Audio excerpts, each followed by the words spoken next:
College of Readiness Initiative Training here on twitch.tv/life action roleplay. I am your headmaster, Ryan Omega. Let me introduce our students. I'm going to start off with PJ. PJ, say hello to everybody. Hi, everyone. I'm PJ, and my pronouns are he, him, and I think I'm still playing Kael'ryn. Well, I don't know. This is kind of different and spooky. Next, I'm going to go to Courtney. Hi, Courtney. Hello, I'm Courtney Craft. Hi, my pronouns are she, her. I play Vainglory, and she knows exactly who she is. Still Vainglory. Have you seen the horns? Yeah. And then we go to Joey. Hey, Joey. Hi, I'm Joey, he, they. I play Konner, he, him, and I am unsure about what's going on. There are a bunch of candles on the headmaster's table, though. That is unnerving, to say the least. Yes, there are a bunch of candles because this game is going to be a little bit different since it's our special Halloween edition. Before we get into this, I have a few notes of things to come or things that are happening.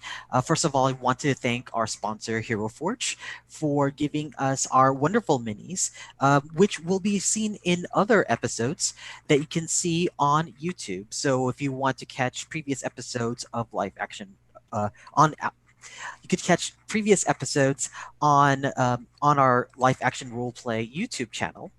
So episodes 1 through 4 are already up, as well as some previous episodes of our talk show live action roleplay.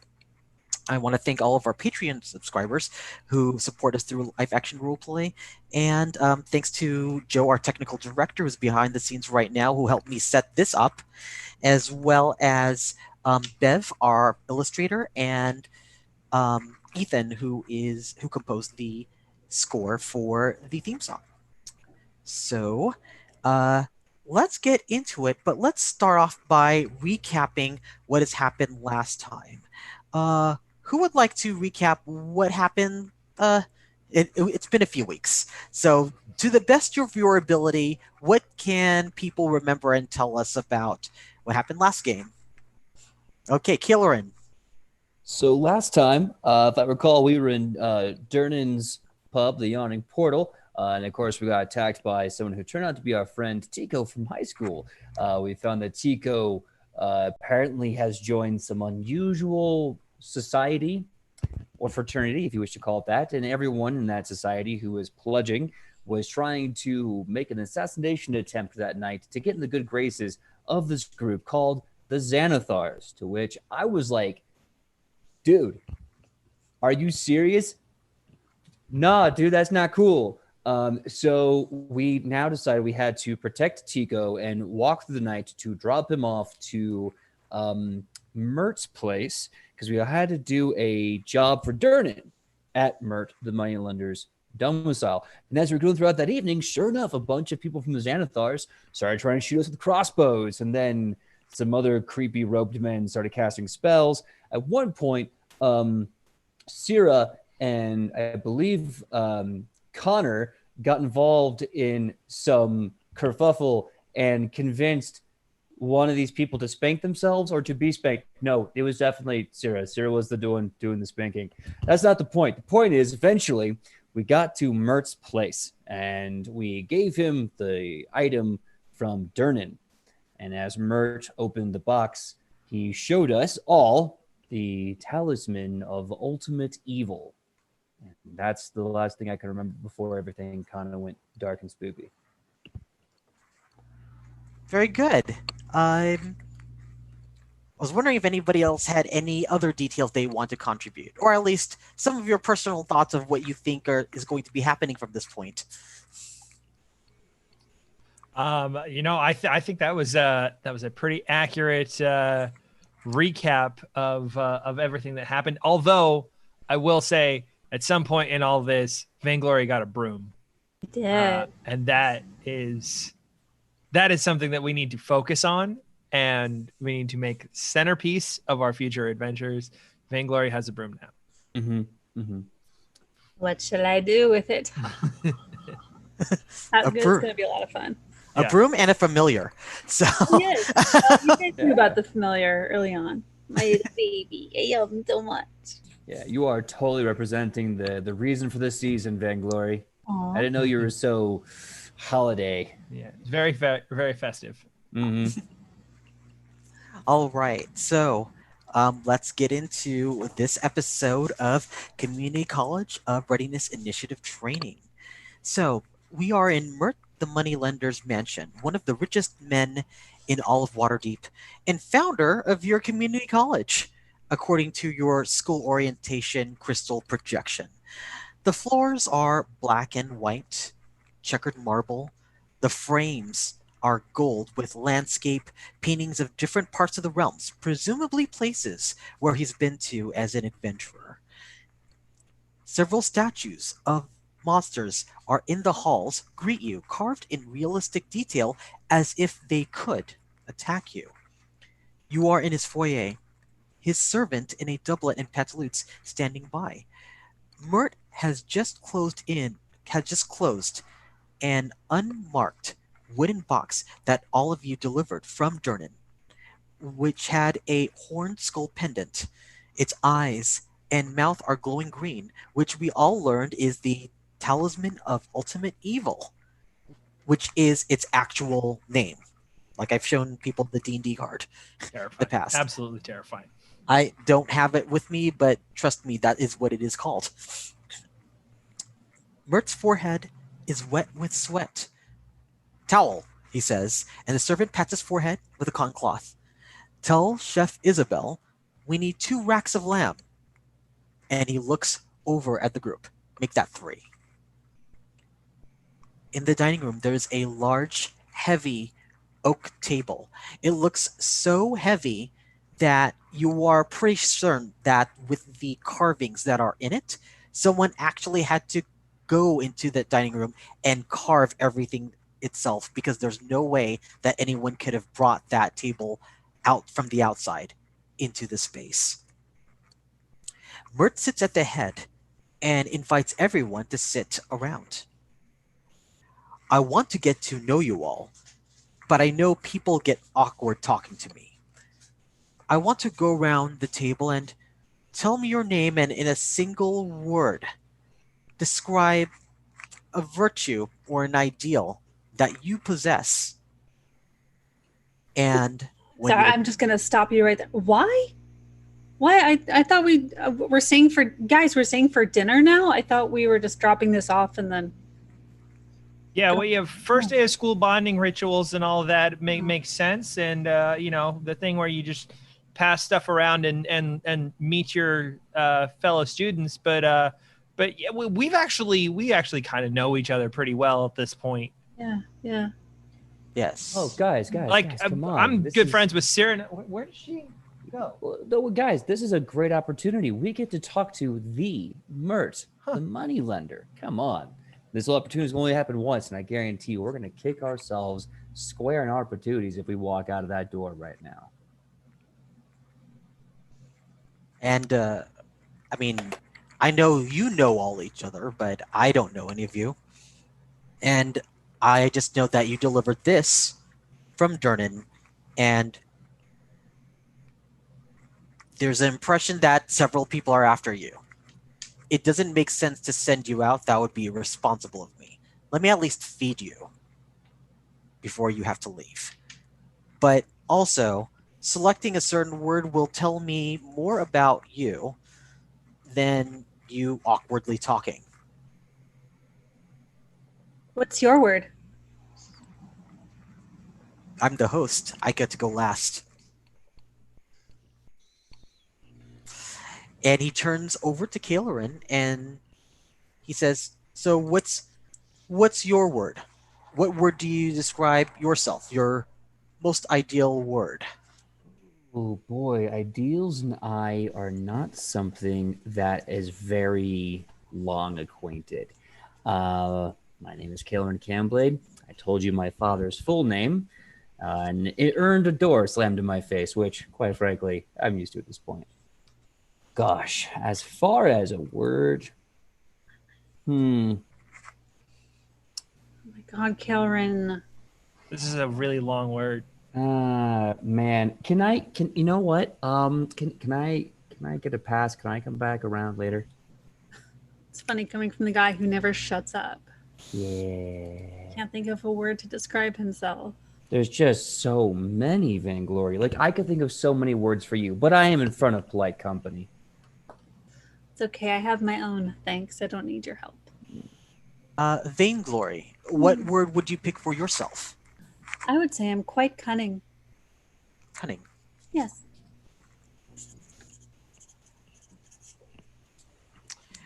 And you turns over to Konner.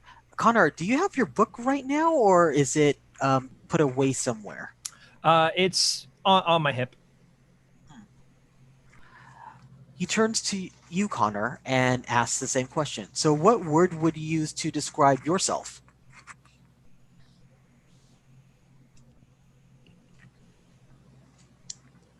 Honest.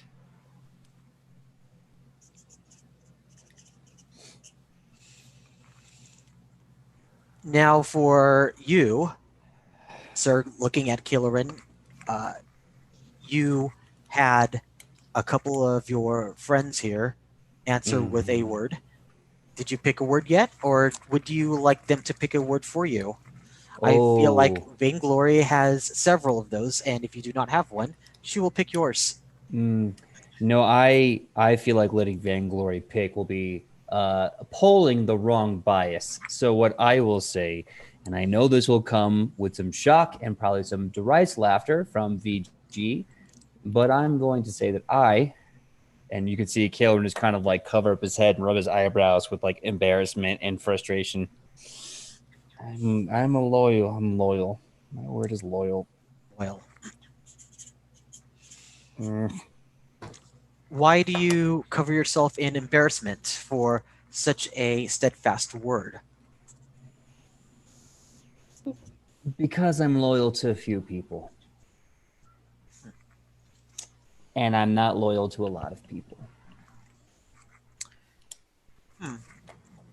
Vainglory, I'm going to ask another question, but I'm going to start with you. Since You didn't answer. We've been waiting. You said you would go last and tell us your word. Oh, yes. My word is abundant. That's true. He laughs heartily, and his chest and his belly jiggles as he laughs. Very descriptive. Yes, I've worked hard to become abundant. Well, maybe not this, but I was more of an adventurer when I was your age. Now I just make money.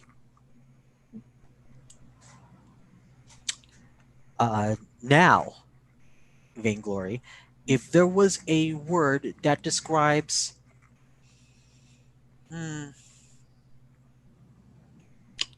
actually, let me look at Kael'ryn for a bit.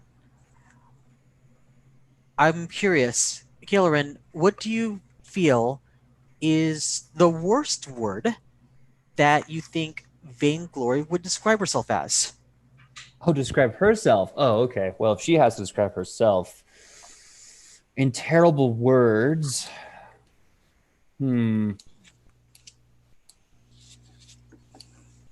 I would say incomplete.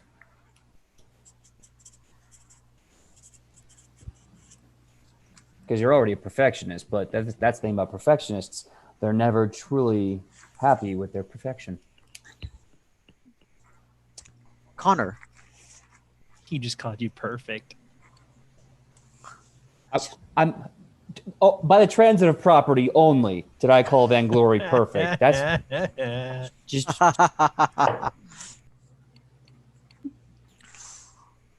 one word said so much, and it wasn't even a word to describe you. Konner, what word, what do you think is the worst word to describe Kael'ryn? Oh, the worst word to describe Kael'ryn. Yes. Oh, that's not fair. I only just met these people. Sometimes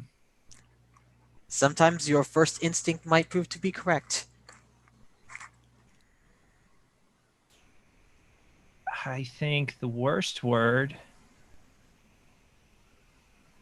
would be vanity. Sorry. Sorry. It's just what popped in my head. We just met, and you know what? Like, Konner, it's fine. Listen. You have two friends in life. You keep the new and you get rid of the old. There's always, there's always going to be silver here. So just drop the gold. You can't go wrong with silver. yeah, I just feel like we're really on the spot, and I already said that I was an honest person, so I couldn't, like go back on it right now. The next thing that I did, it just wasn't going to work. I've been called worse. It's okay. Vainglory, what would you say is the worst trait or word that you'd use to describe Konner?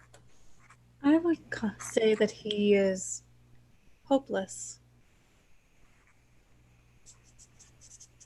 Hopeless.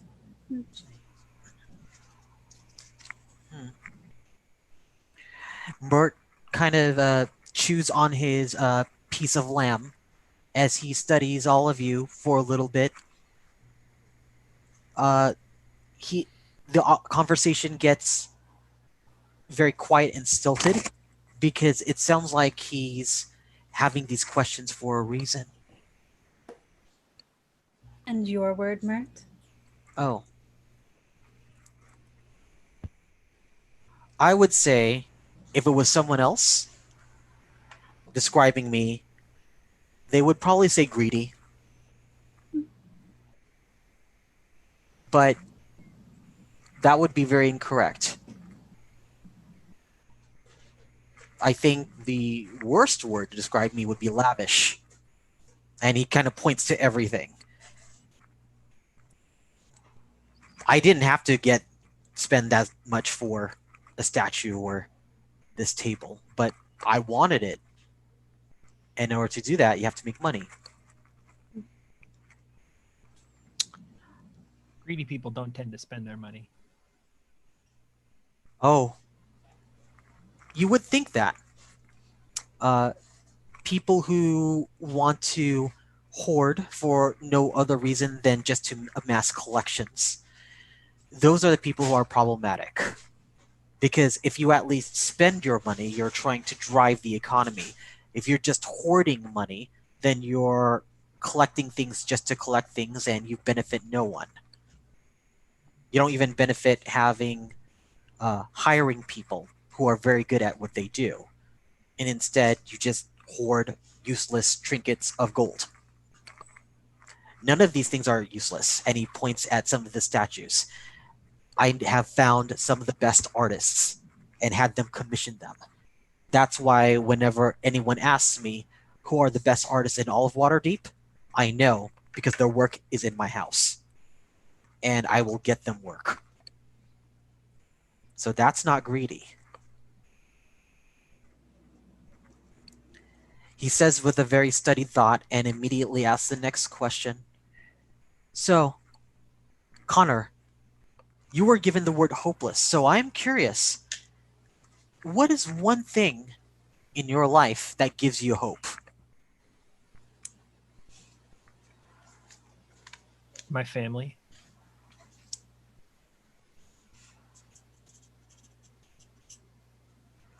Why? They haven't steered me wrong yet, and they want what's best for me.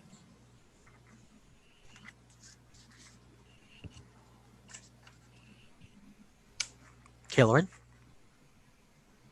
What's the one thing that gives you hope? I don't know yet.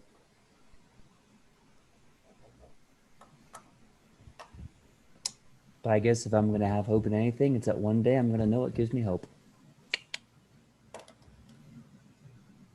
I'll come back to you because I want to hear an answer. Okay. Vainglory, what gives you hope? My own potential. Explain. I know I'm smart. I know I'm clever. And I know that I'm capable of doing amazing things. I'm confident in that. When faced with challenges, I tackle them head on because I know that I can. Potential. So it sounds like your hope is that you will realize your potential. Yes? Not just having it? I suppose realizing my potential in the moment would make sense if that's what you're going for. Kael'ryn, Yes, Mirt. I'm going to ask you again, but don't think about it too hard. You're not trying to impress me.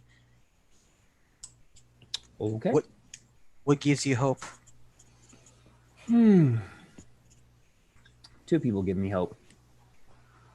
One is a guy I knew in high school, good buddy of mine. He was really good at music. We had a band. It was a lot of fun. You should have heard us together. Maybe we're just two kids playing, but we got each other. He got out. He got away from all the bad stuff, the families. He got away from the schools. He got away from everything. He's in a better place now. And the second one is actually my good friend Sarah. Because Sarah is doing everything in her power, using her skill and ingenuity and passion to find loved ones that she's lost. To make a family of her own instead of one that was thrown at her. So that gives me hope. It gives me hope that one day I can do the same. So there you go. So, the goals of your friends are what give you hope. Like I said, if I have hope in anything, it's that one day I'm going to have hope in myself. Cheers, Mirt.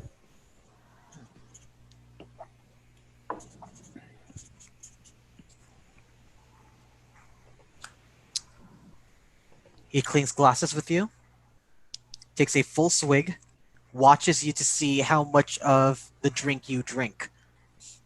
Out of character, is it wine, whiskey, or water? What do you want it to be? Well, that's a dangerous question. We're having lamb, right? Yes. All right, I'm no heathen. That's gonna be red wine, and I'm gonna have at least a nice mouthful.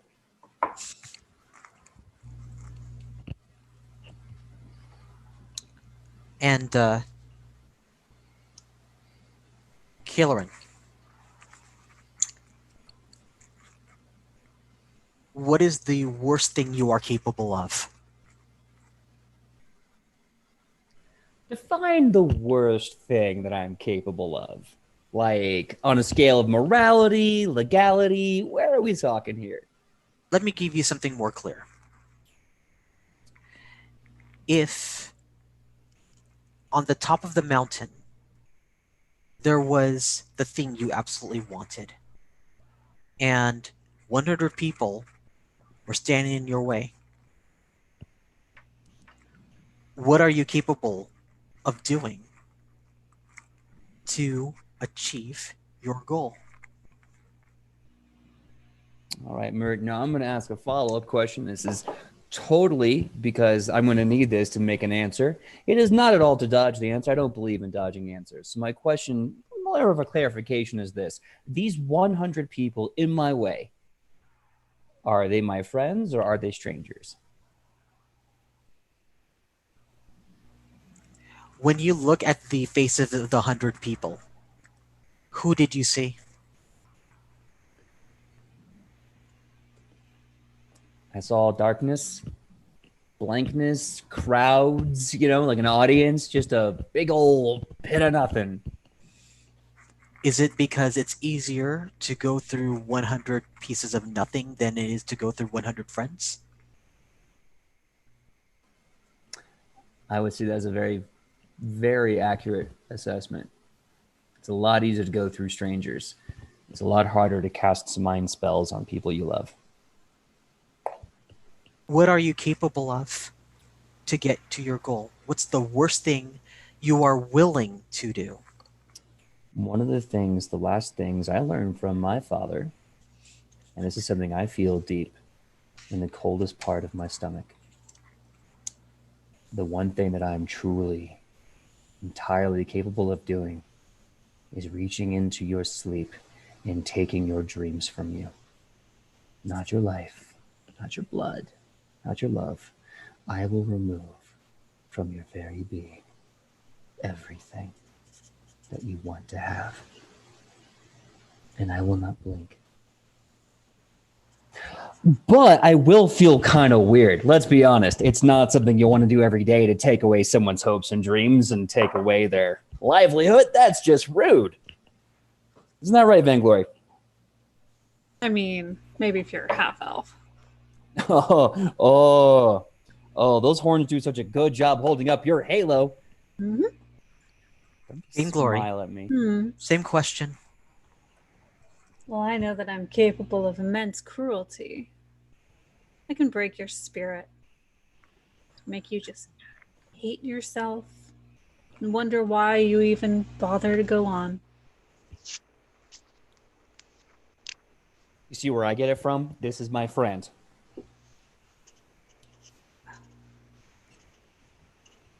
Konner. Same question. I'm curious to see how you will answer. Well, I've had a little bit of time to think about it and hearing everybody else's answers. I think the worst thing that I'm capable of and the thing that I worry most about what I can do is justification, self-justification. I think that's the scariest thing that I can do when it comes to family or friends or anyone that I care about or anything that I want to do. The amount that I'm able to justify those actions, whatever actions they may be, can sometimes be pretty scary looking back on it. So, self-justification over horrible things, yes? Yeah.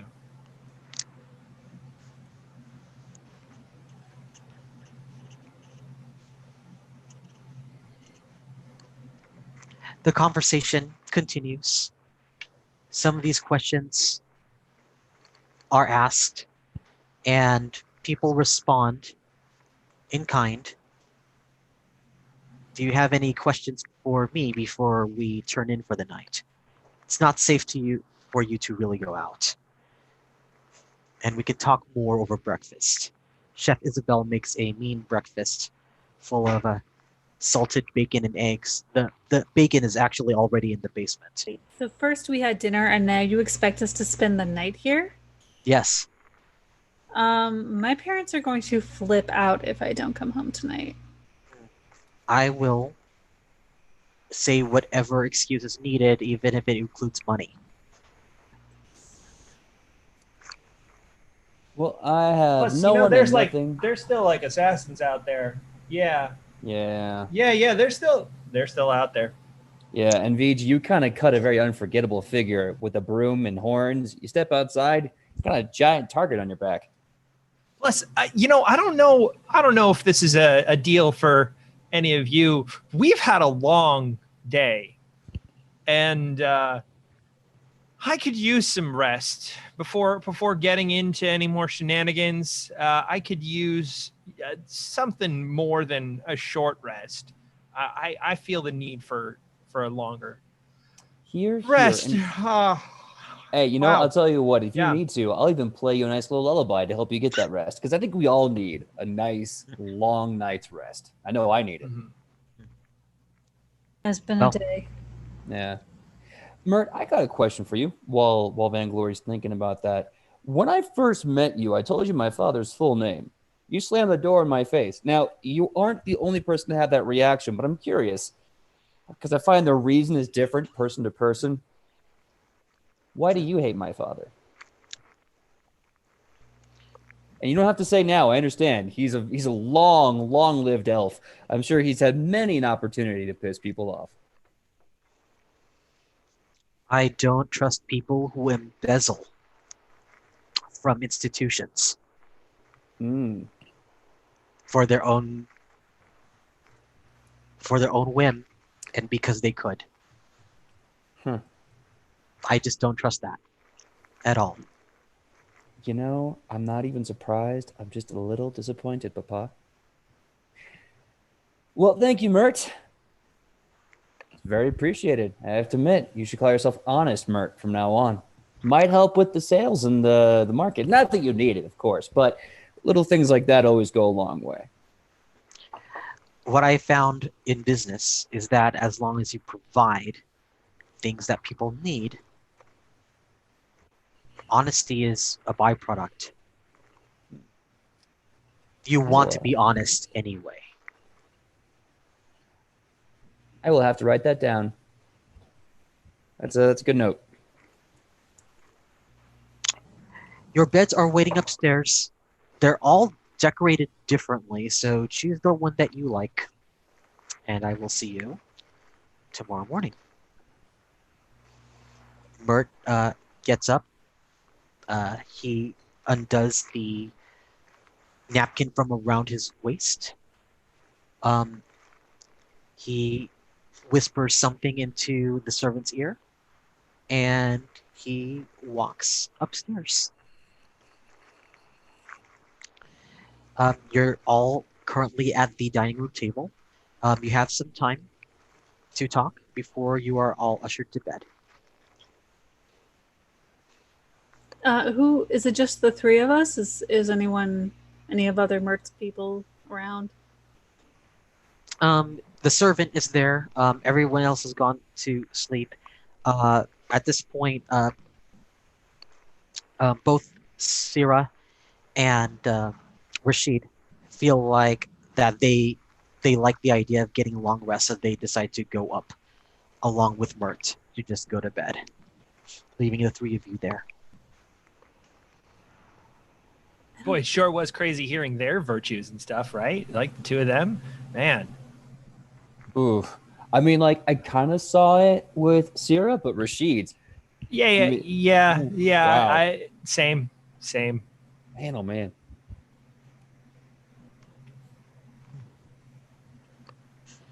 So, Yeah. Is every day of school going to be like this? No, it's just the first day. Clearly, the second will be very different. I hope so.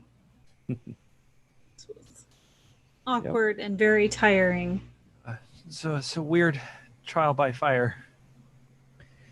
Yeah. Well, we could look at it this way. They always say there's no greater trial than high school and college, but if this prepares us for the world, then it means it's only gonna get easier, right? Right? Right? Okay. Well, how should I know? I don't know. It's you. Yeah, you are. We both have the same the same age limit, right? Like we're both about 150 relative. Yeah. Okay, good. Courtney Okay, doesn't know how tieflings age. Forsooth, sure. Yeah. Yeah, I think I might need a little more of this to fall asleep tonight. I don't blame. Hey, do you guys want to sneak and see if we can get some extra wine or whiskey? Because yeah, I definitely don't want to think or feel and go to sleep and just pass right out. That sounds good. Excuse me. I snap my fingers at the servant. Yeah. Oh, we can do that. Oh, I'm gonna. I think abuse he's that. staying up just for us, actually. So yeah, a nightcap and Yes. maybe 4 of them, maybe one for you too. So he comes over and says, yes, what would you like? Some more of this wine. This red wine would be great. Please. Great. And he goes over to the rack, takes a pitcher, just does a fancy pour out where his hand goes all the way to the top and your glass is filled. I would. And he goes to everyone else and goes to Kael'ryn. Wine? You make cocktails?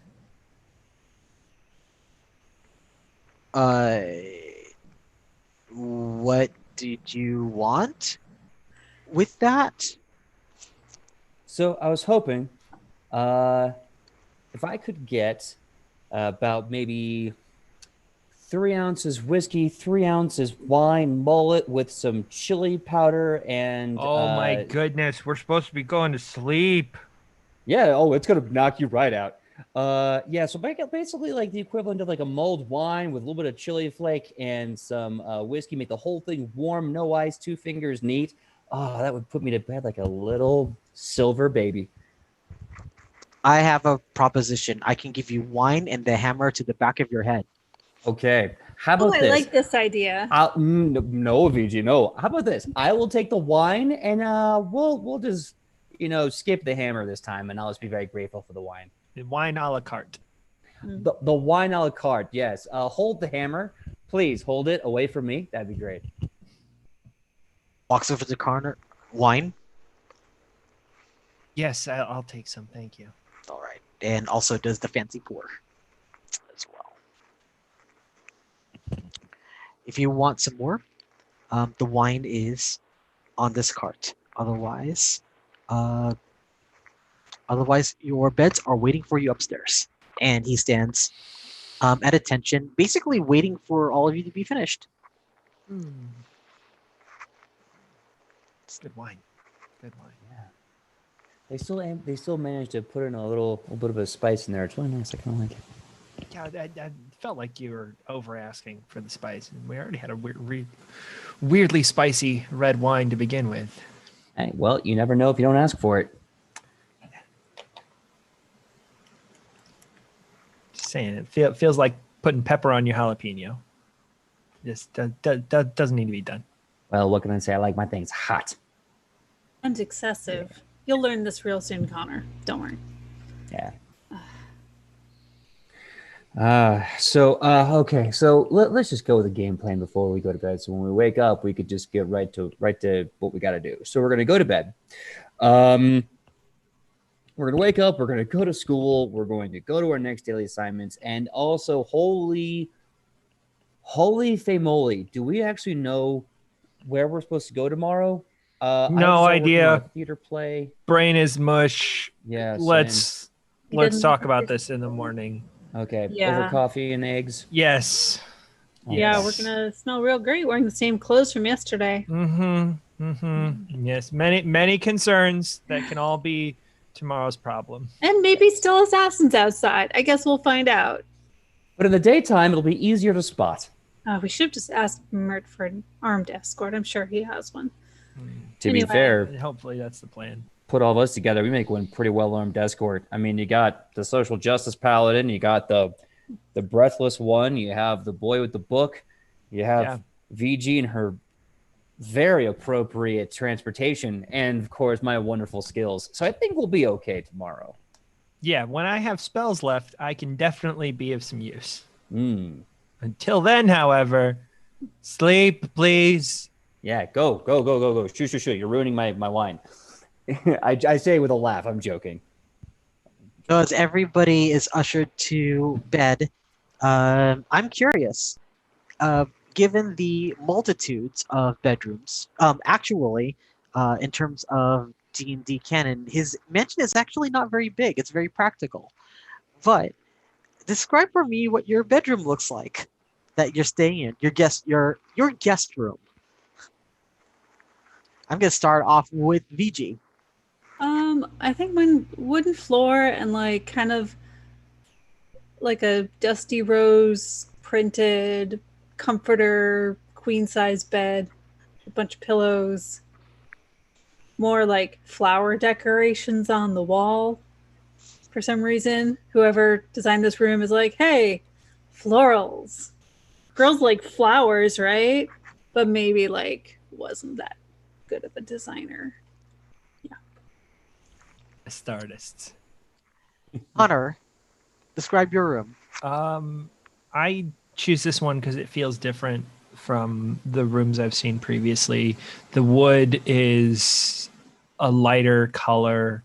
I don't know if that's because of the type of wood it is or anything, but it feels a bit like a beach cottage. Everything feels kind of dry about it, not the dark oak and candlelight of the rest of the place.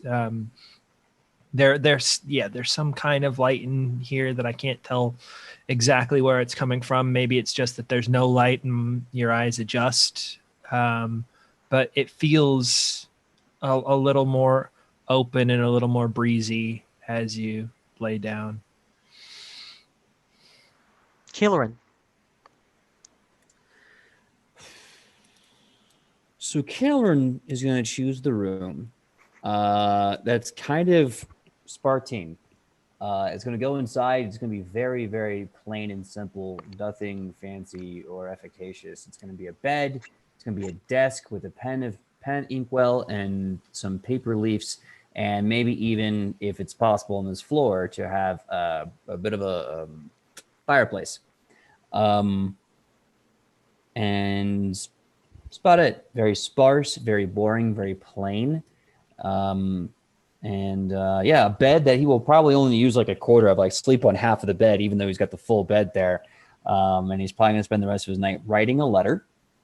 And then when he's done with the letter, he's going to look at it and he's going to throw it in the fireplace, light it on fire, and then kind of smile, put out the flames, and go to bed. There's something I'd like to do as well. Yes. Corbett, if you don't mind.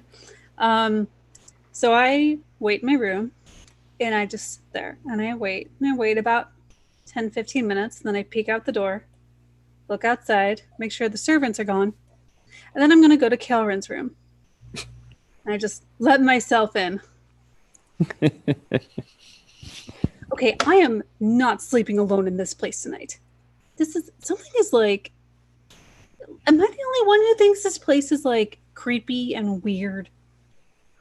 Dude, I'm in bed, and I mean, yes, it's creepy, but when you've been in a mansion, you've been in the mall, you get used to it. What? No, whatever. I'm sleeping. Move over. I'm sleeping with you tonight. Oh, okay. I'm already on the far side of the bed. Here, you can take. What side do you prefer, the wall side or the outside? Don't care. Just give me space and don't touch me. Believe me, it'll be easy not to touch you, but stay on that side. My side, your side. Fine. You got enough Vainglory, remind me real quick. Do you have a tail or not? I feel like it's a tiefling. I'm supposed to, but I forgot when we were doing the character art. That's a very good point.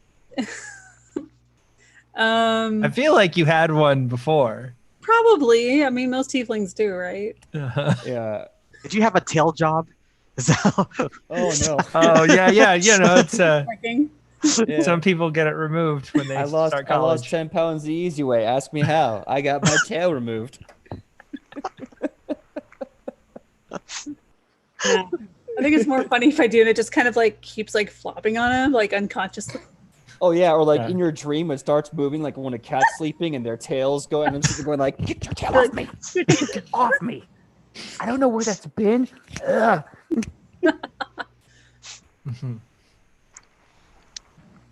So as everybody feels the effects of the wine, because even if you've drank before at the Yawning Portal, Mirt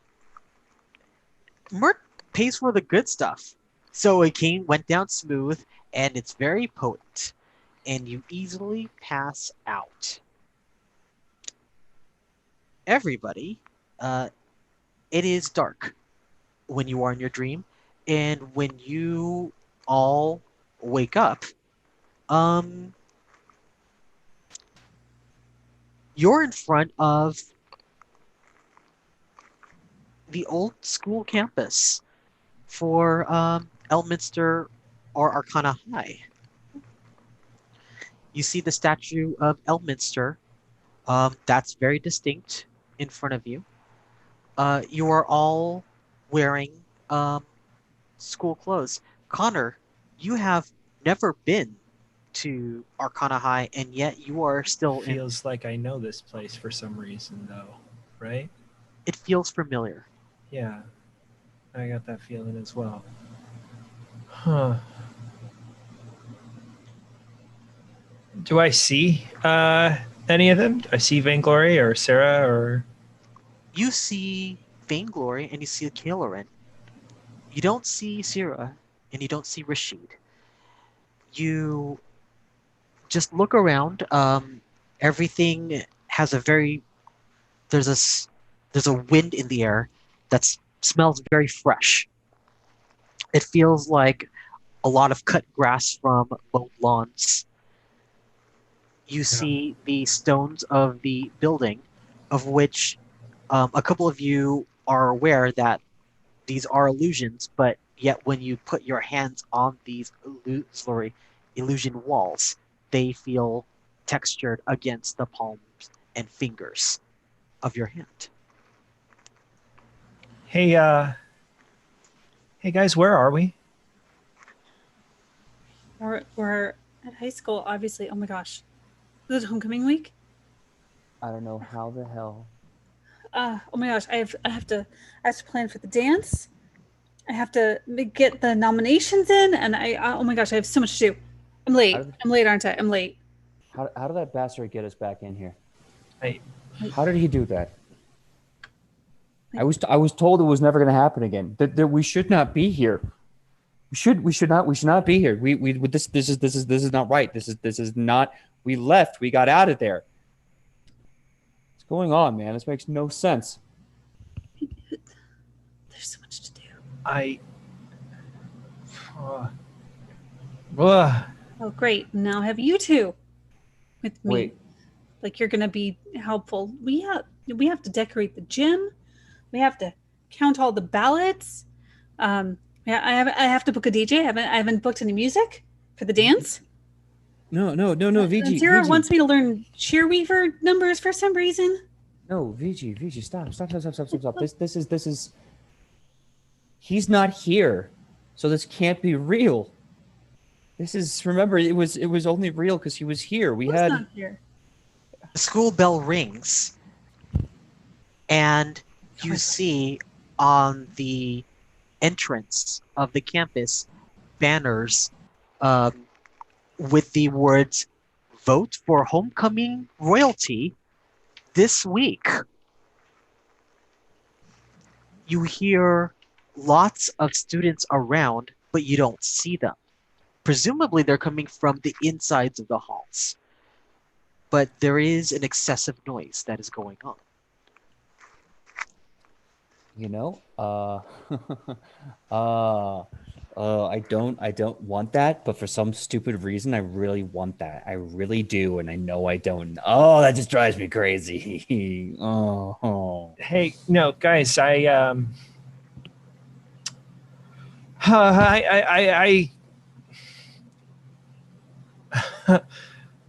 I don't know if I told you this. I assume that you assumed that this was the case, but I didn't go to a normal high school like this. I the closest equivalent of homeschool that I can think of. So why does this feel familiar? Why do I know that through that door is the cafeteria? Wait, Konner. And then over there's the library. Konner, how many? If I remember correctly, and I do my best to try to remember new faces and what they say to me, you're one of many chosen that carry this book and do things for the followers. Yeah, and you know, I mean, these chosen come and go, right? Not this book specifically. This one's mine, but Sure. But there's other chosen. Yeah, there's other chosen, and eventually the chosen become one of the followers. I mean, maybe one of my ancestors or one of the other followers went to a school like this and told me about it, but it doesn't feel like that. It feels like I know this place. Okay. I was just wondering if maybe taking my shot in the breeze, if maybe someone in the book had been here, or maybe one of the chosen. I can check. I can, yeah. I can ask. As you are discussing things, someone in a uniform approaches you all. Why aren't you in class? right, guys, come on. We have to go to class. A bell rang. Let's go. And I'm going to grab both of them by the wrists and just go inside this, start walking them into the school. Yeah. Okay. As you walk inside the school, you are trying to figure out which classroom you're supposed to go to. But it's even though you're aware of the layout of the school, and the person in the uniform is behind you, you have this sudden urge of you need to get into one of these classrooms now. Um, and I want Vainglory to roll me 10d6 Okay. to see if you find a classroom that is suitable Okay. for you to duck into real quick. And you need to know if I have 1s or 6s. Correct. I have 1 1 and 1 6. Okay. So you succeed. 1 dice is taken away for the 1, and the 6 allows you to succeed. Which classroom do you end up going to? Oh, I'm trying to remember. The first one that came to mind was the one where like we had a big combat in the classroom, and I remember there was an oil slick that I kept slipping on. And I think I was fighting Spicy in that one, and like I couldn't get anything done because I kept slipping on the oil. So that's probably going to be either journalism or student council.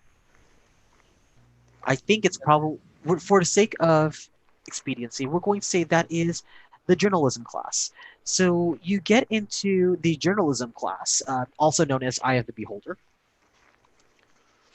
And as you go in, there's only really a few people meeting because it's a journalism class. So you see Spicy and a couple of other writers. You see another long-lost classmate you may not remember, whose name is Farron. Very delicate, fey-looking boy, very soft-spoken, who's just quietly sitting at his desk. And meanwhile, Spicy is at the front just trying to figure out the layouts of everything. They look up and see all of you. It's like, oh, great. Vainglory. So what are the results so far? I mean, wait, you can't tell me that, but did you put all the ballot boxes everywhere? Because there's these, and points at 10 different ballot boxes that have not been distributed yet, and I don't know where to put them, and you're in charge of that, so, you know. Okay, I will do it. I'll do it right now. And I am going to attempt to pick up all the boxes because I'm panicking that something hasn't been done. And it needs to get done. I have to do the thing. Mhm. So I'm going to attempt to pick up all 10 boxes. I'm going to run them around the school and place them in places where I think they're supposed to be. Okay, I want you to roll 9 Okay. 6-sided dice. Tell me how many are 6s and how many are 1s. I don't know how to make this fewer than 10 dice, but I'll just not count the last one, I guess. So that is, again, this time I had 2 1s and 2 6s. Okay. Great. So we're going to take out the other one, so that leaves you 7 6-sided dice that you can roll with. All right. So tell me what happens when you pick up all 10 ballot boxes. It's kind of awkward, but I still managed to just like, I just have this big thing of boxes in my arms. Can someone get the door? Oh yeah, I'll go get the door. Konner's kind of had his eyes on Spicy the whole time. I'll be back. I You have just- to go go ahead. distribute these. It's very important. Gotta have the ballot. And I'm going to scurry out into the hall to run around the school and drop off boxes. Which leaves Kael'ryn and Konner. Kael'ryn, what's going through your mind right now? So much panic and confusion. And I'm looking for people that I think I'm starting to realize will not be there.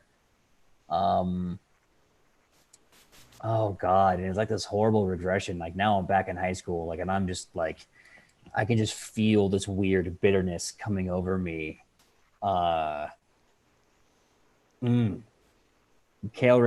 body kind of goes from this kind of like loose, laid back, whatever, to like this immediately this anxious but upright posture, and he just goes, you know, for better or for worse, I guess it's always good to come home, isn't it? You know, I wonder if the old bard classes are still happening. I should go there and remind them who's boss. Konner, what is going through your mind right now? That earlier this morning I was told to seek out someone who knew divination magic, and later in the day I met someone who my new friends knew, who knew divination magic, and now here she is. Here they are standing in front of me, and I need to go talk to them. Okay. Do you go talk to them? Mm-hmm. Yeah. Okay. Hi. Sorry, I've not been introduced to you. You haven't been introduced to me. My name's Konner, and you're Spicy. Is that right? Yeah, I'm Spicy. I'm the editor-in-chief of Eye of the Beholder. So You work for a newspaper. yeah, I run this newspaper. Wow, that's It's interesting. I just it's better I don't than the know. one. Things are starting to kind of make sense. Okay. How can I help you? Do you have did you come in for the personal opinions like article? I know we were supposed to be getting someone from Modern Faerun Nations to like tell us what their club was about. Do you have that article ready? We could put that into the press. It should come out next couple of days. Yeah. That's that's why I'm here. Modern. Yeah. That's me. Yeah. So which delegation did you represent? Was it Neverwinter? Was it Candlekeep? I heard there were some people representing Chult, but I'm pretty sure that wasn't us. Do you remember which one you were? The latter. The latter? Okay, great. So Chult, okay, great. Do you have the article with you? Do you have do you need us to have illustrations to go along with this? Yeah, you know what? I've got the article right here. Let me just pull it up, and I go and open my book and take a look through to see if any of my followers can help me with this. I want you to roll 7 6-sided dice. Tell me if any of them are sixes and if any of them are ones. Doesn't look good. Oh, it's not good. It's not good. What 4 did you roll? ones, no successes. All right. So, let me tell you. Now you can choose to re-roll if you like, or one candle will go out. If I was re-rolling, I'd be burning my virtue, huh? Yes, you'd be burning your honest. Okay. Well, that seems like a good time as any to be burning my honesty, seeing as I'm already doing it. I think that decision has been made for me at the beginning of this interaction. So tell me how you use your honesty to work your way through this. I am just gonna fall on her mercy and just say, you know what? Look, I'm sorry. I'm not from Modern Faerun Nations. I just really wanted to talk to you. Someone told me that you were one of the people to talk to when it came to divination magic in this school, and I just kind of wanted to pick your brain on the subject. I'm sorry for lying to you. They look at you and said, divination magic, and they just start muttering to themselves like, I haven't really picked specialization yet, but that would make so much sense. Oh, right. Sorry. Huh. Yeah, no, that's that's okay. Maybe I got mixed up. But wait a minute. If you are looking for divination magic, that means you have an investigation and you want something to be found out. I mean, I can do that without magic. What is it you're looking for? um this is all of a sudden I feel like this is a conversation for another time. But yeah, if divination magic's something that interests you, you should look into it. Meanwhile, I'm gonna go over to Kael'ryn. Who are you still in the journalism class, or are you walking around looking for the bard class? I am gonna try to find the bard class. Real quick, that what's our dice pool at currently? Your dice that required a reroll. That was a reroll, so that means that I'm just actually rolling that reroll because we just assumed I succeeded, so I'm just rolling it now. 2 successes, 1. So we're down at. So you're now down to 6, but you did succeed. Yes. Okay, great. All right, so Kael'ryn, you are now looking for the bard. You're now looking for the bard class. Your memory's a little fuzzy. I want you to roll 6 sixes. 6-sided dice and see how many of them come up at 6s. All right. I was just getting those ready. Okay. How many of them are 6s and how many of them are 1s? We have 1 6 and 1 1. Okay, so we're going to remove 1 dice into the dice pool, and it is now 5, but you do succeed. So you do find the Bard classroom, also known as the Spear Shakers. It is a huge auditorium full of students who are dealing with, who are right now at the moment, half of them are kind of like split up into rehearsing their instruments. So you see, Jonah, who won the talent show at one point. Elvish woman with very tan skin, like a braid, piercings in her face, like just playing your guitar. And on the other side, you see Bobble just kind of like screaming at everyone, which is normal for Spear Shakers, saying, "This play isn't right. This play makes absolutely no sense." Turns around, goes, "Hey, hey." Hey, I start trying to affix a tie that I realize is no longer there. And I go, hey, Bobble, I'm hearing you say something about a play that isn't right. Well, I'm here to make sure that it is right.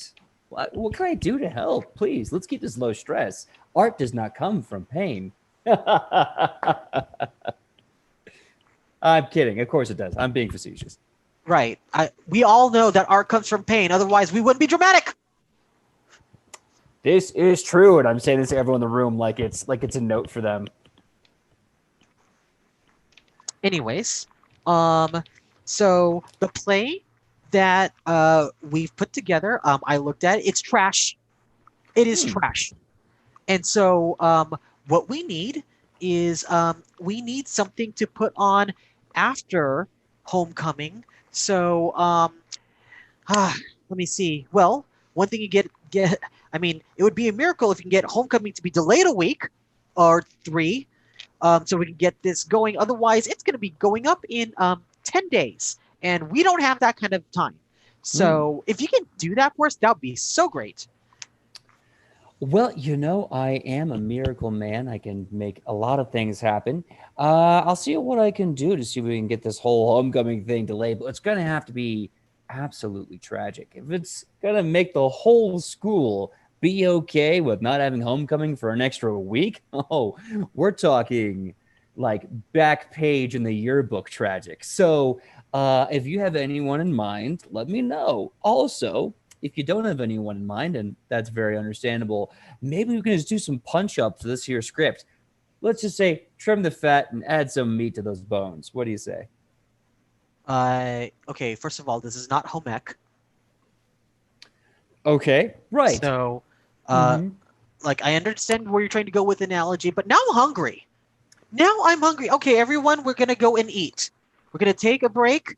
I think if we get ourselves some sustenance, we could figure this out and figure out how to delay homecoming for a week. You're coming with us.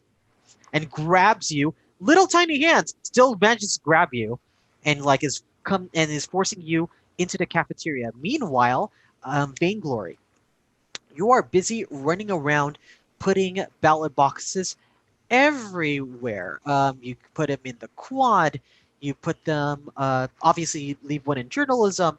What other places do you put them at? Gosh, the cafeteria and the student council room and the homecoming room and one by the gym. And why do I still have more boxes? Why do I still have so many? I thought I was dropping off boxes, and there's so many more to put out. And so like every classroom I come to, I'm just gonna like seems as good a spot as any, but I still have boxes left. Why do I still have boxes left? It's like it never ends. Let me have you roll 5 6-sided dices to Okay. see if you do manage to take care of all those boxes. Okay. It's a dream. I'm just going by dream logic. I literally do have. I'm so sorry, guys. I rolled 4 ones. No. I mean, So what's the record for the fastest game of 10 candles? I feel like we're about to hit I mean, yeah, we still got 9 candles left. oh no, you didn't. We still got 9 No. candles. No, you did a reroll, so one candle did not go out yet. I know. But we just had a 4 Oh yes. failures. So you can reroll. Roll up to or 3, right? you can reroll. There will be less, or you can burn your cunning and describe how you still manage to get all of your ballot boxes out there. I'm okay with failing. Like this is dream logic, and I feel like saving my cunning for something that actually feels important. Sorry, I've never played this game before. This is just Vainglory logic. Like, no, I just have to keep running around and just keep dropping them off and dropping them off and dropping them off and dropping them off. Good to rebuild the dice pool anyway. So, you never seem to run out of boxes by the time Lalo Ulrich, the current student body president, approaches you. Someone who is very, very powerful, and was your in to get into council. You've been trying to prove yourself to her, and she says, "Why are all those boxes not out yet? The homecoming pageant is in 2 days." I'm doing it right now, Lalo. Here, Okay. Here, you want to help? Like, I don't know why. No, it's your job. I put out so many, and yet I still have boxes left. Right. Why are they all in your hand? Can't you put them in a cart? Can't you delegate this to somebody else? What have I taught you about Yes. delegation? That's a good idea. And the first student I see near me, I point them and I go, "You, come here." Okay. For this scene, you will have 9 dice to roll because we are down 1 dice. And let's see how convincing you are to get a random student by intimidating them to Okay, do your bidding. I did good on that one. I got 2 6s and 1 1. 1-1. Okay. Much better. Much better. Tell me how you get this person to do your bidding. I just start dumping the boxes in their arms, and I say, "You go hand these out. Go put them anywhere where you think people might stop to vote. They are the ballot boxes for the homecoming dance, and it is the most important task you will ever have in your life." Okay, how do I know which ones they are? I mean, which ones to Where to go? If you don't see a box outside of a door leading to a room, put a box there. Okay. And No? they they take all the boxes and leave. You could tell that they're not even certain where to go. They just look like they're just going in a direction. Fine. It's a dream. Who cares? Just go. Meanwhile, Connor, um, we are back at you. Um, Yeah. So I'm headed out of the journalism room, and now I'm just curious as to why I know this place. And my first thought is that it is one of the followers just must have told me about this place. They must have been a student before, and maybe that's why I know this place. So I want to go take a look at some kind of student record, but not sifting through papers. I want to find like a trophy room or like a display of the first class or something like that. okay, so you go over to the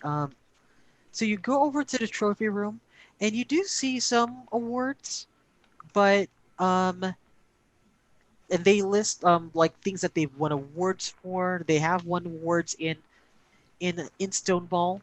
You see some awards in swimming. Um, Any names I recognize? um, you. I want you to go ahead and roll Okay. 8 six-sided dice. 8.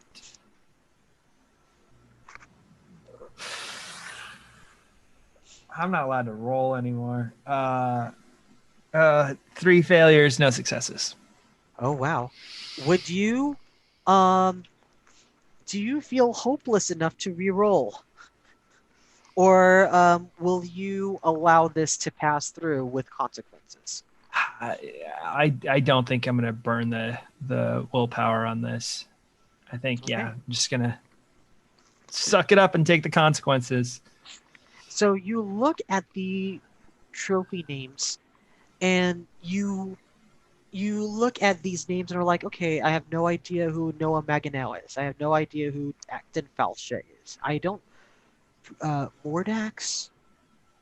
Uh, you you kind of you start looking at the names, and suddenly you get a slamming headache that forces you Oh. to the ground. Oh, okay. All right. Okay.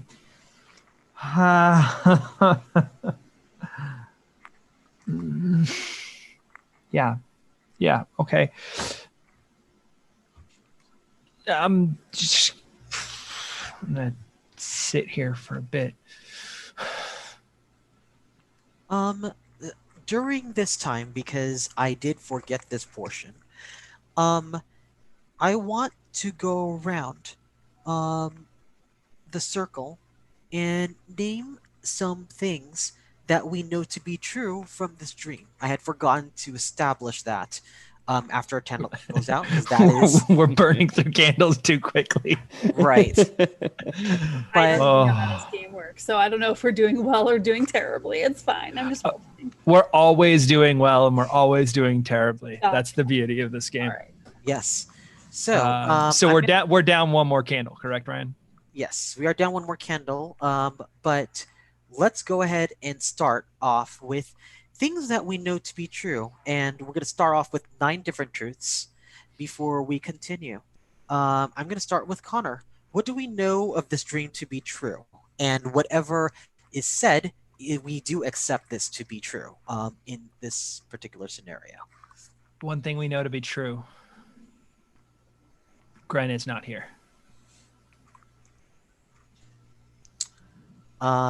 Vainglory, what is one thing we know to be true? It is homecoming is in 2 days. Okay. At least I think that's what we said, right? Yes. Okay. Oh, Kael'ryn, sorry. Real quick. This is also an opportunity for you to establish truths, not just. Just name things that are. Okay. Yeah, it's an opportunity for you to say these are the things that we are playing with when they are not established. You get to DM for like one word. Yes. Kael'ryn, what's one thing that we know to be true in this world? Oh man, I wish I had an idea. The one thing that we know to be true in this world is that I'm using so much meta knowledge. I'm trying not to. One thing that we know that is true in this world is that the budget is not there, and the staff is desperate for any way to raise funds. My turn. One thing that we know to be true: the headmaster is in his office. Konner. One thing we know to be true: a fight will break out soon. Vainglory. That strange door is still in the office.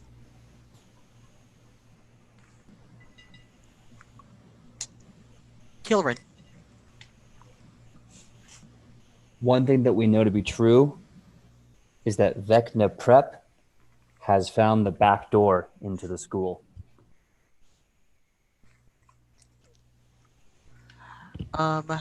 One thing that we know to be true: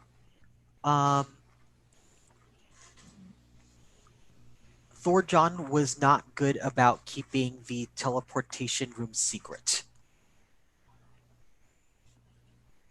And then I have the last one. You have the last one. Ooh, okay.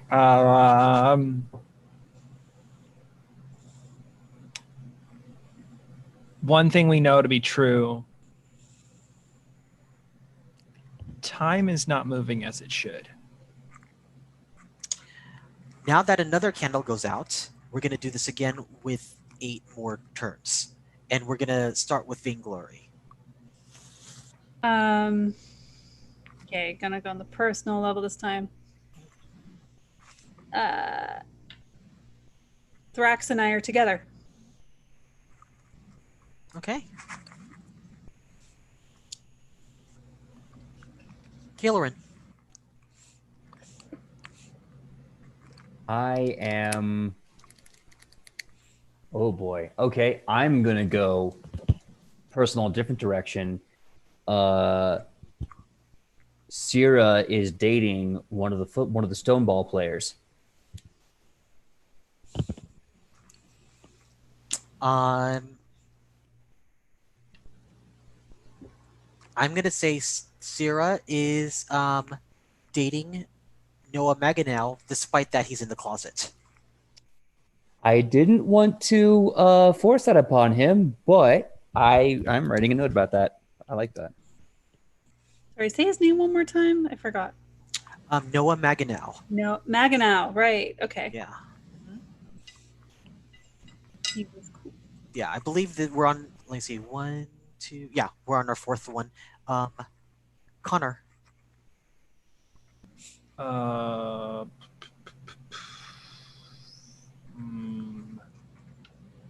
Let's see. There is no band for the homecoming dance.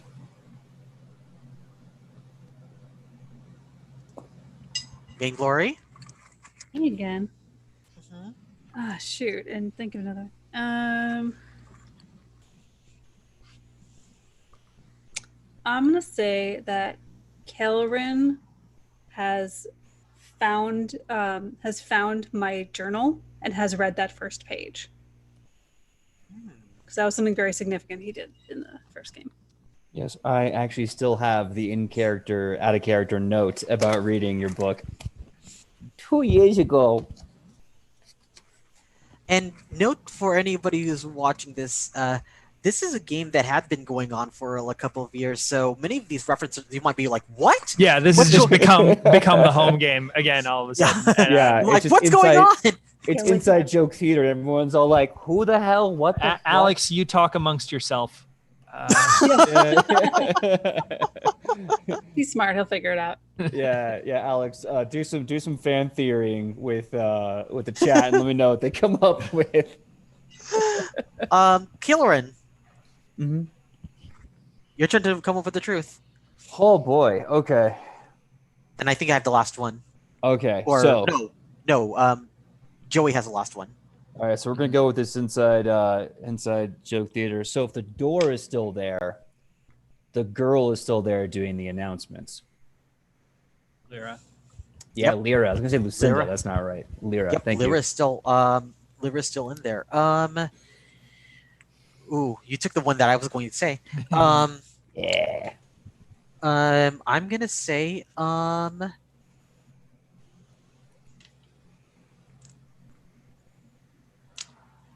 we know to be true is that Lyra doesn't know her secret.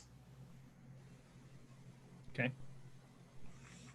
I'm saying this as a DM because the big secret was the key to the entire campaign. Yeah. So Um, they're keeping that under wraps. And then the final one goes to Joey. the last thing we know to be true, the illusion is breaking. Okay. Great. Now, let's go to Kael'ryn. And let's not go to Kael'ryn because it's like let's go to wait, he's not okay. No. Okay. Okay. Oh, okay. So here's the weird part. Like because Yeah, you just disappear. you disappeared, and for whatever reason, I just saw like your deltoid, and I didn't register that as like being.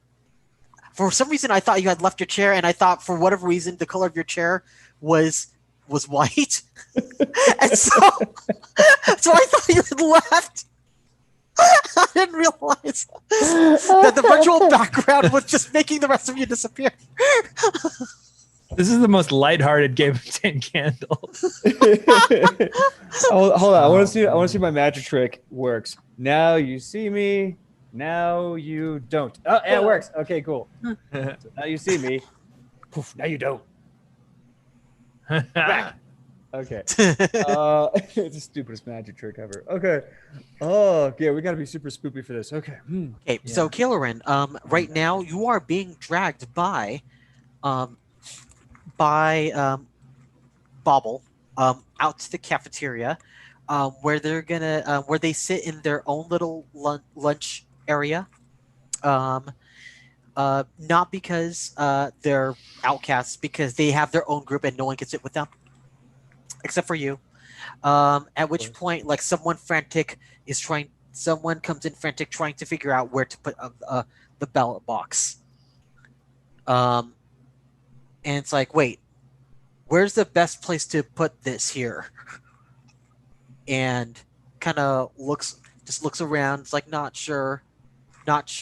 Sees the trash can. It's like, got it. And then puts it right next to the trash can. Okay. If they know where the trash can is, the ballot is perfectly here. Great. And then leaves. I kind of laugh in my head. I'm like, and I have this moment of like, a better fitting metaphor and analogy I don't think I've ever seen in my life. But I also kind of point out to all the other bards and like, and I kind of make this loud joke. I'm like, life imitating art. Am I right? It's all trash. I need you to roll a bunch of sixes to see if they laugh with you, or if you're gonna be on your own. Roll 8. 1, 2, 3. Roll 8 6-sided dice. Okay, please. This is every actor's worst fear: making a joke and not having it land. Oh, that's not good. Okay, so it's 1 6. Oh, that's fine.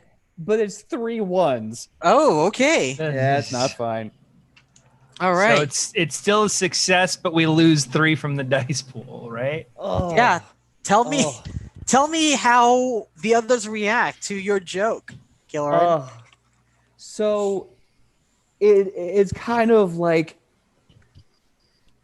everyone bursts into laughter, but it's this derisive laugh of like, oh yes, this is clearly trash politics. And then, when a few people make some cutting jibes about how school royalty is all a sham, there's no truth in any of this, and then it just kind of like has this really loud, surreal buzzing of voice and laughter as Kael'ryn then has this like horrific moment of like, yes, I'm funny. They're like high-fiving him. Yes, I'm funny. And then he has this moment of reflection of like, that hit me in a very dark place. Good one, Bobble, my man. Oh, So- I love the sound of your laughter. Bobble looks around. It's like, okay, so how do we get this homecoming festival to delay for 2 days? I mean, look, there's a ballot like right next to the trash. Oh, we should probably just stuff it with trash. That would be such a great metaphor for the problems of this school. We're focusing way too much on politics. We're not even doing what's good for the soul. You know, Bobble, I think we got to do? Listen, I heard from a very reliable source. Don't ask me who. You know them. I think what we can do is the staff is underfunded. And I think if we present to the staff the very strong reality that their entire infrastructure is crumbling to the garbage, maybe we can grease some palms with some gold coins, some favors, and maybe throw out there the idea of, look, your political candidates clearly aren't ready. We have to delay at least the formal debate until, I don't know, a week or two. And the plus side is homecoming will be stronger for it. I'm just shooting snowballs here. Let me know if something catches your fancy. Or we can have you talk to your friend Vainglory to delay it a week or 3. Guys, look, I know Vainglory. Isn't that a great idea, guys? She talks, but look, I'll tell you what. I will make a strong pitch to Vainglory to do this, but let's not be disappointed if she falls on her face. I'm just saying Lala is really the one pulling her strings. She is just tap dancing along, to the rhythm. That's all. Oh, perfect. So you are going to talk to Lala and like have that all figured out then.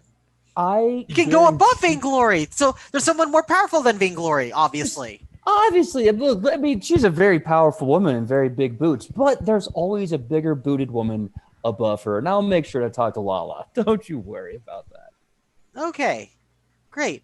Meanwhile, we go to Vainglory, who has just delegated stuff off to somebody else. Lalo is just checking in. It's like, so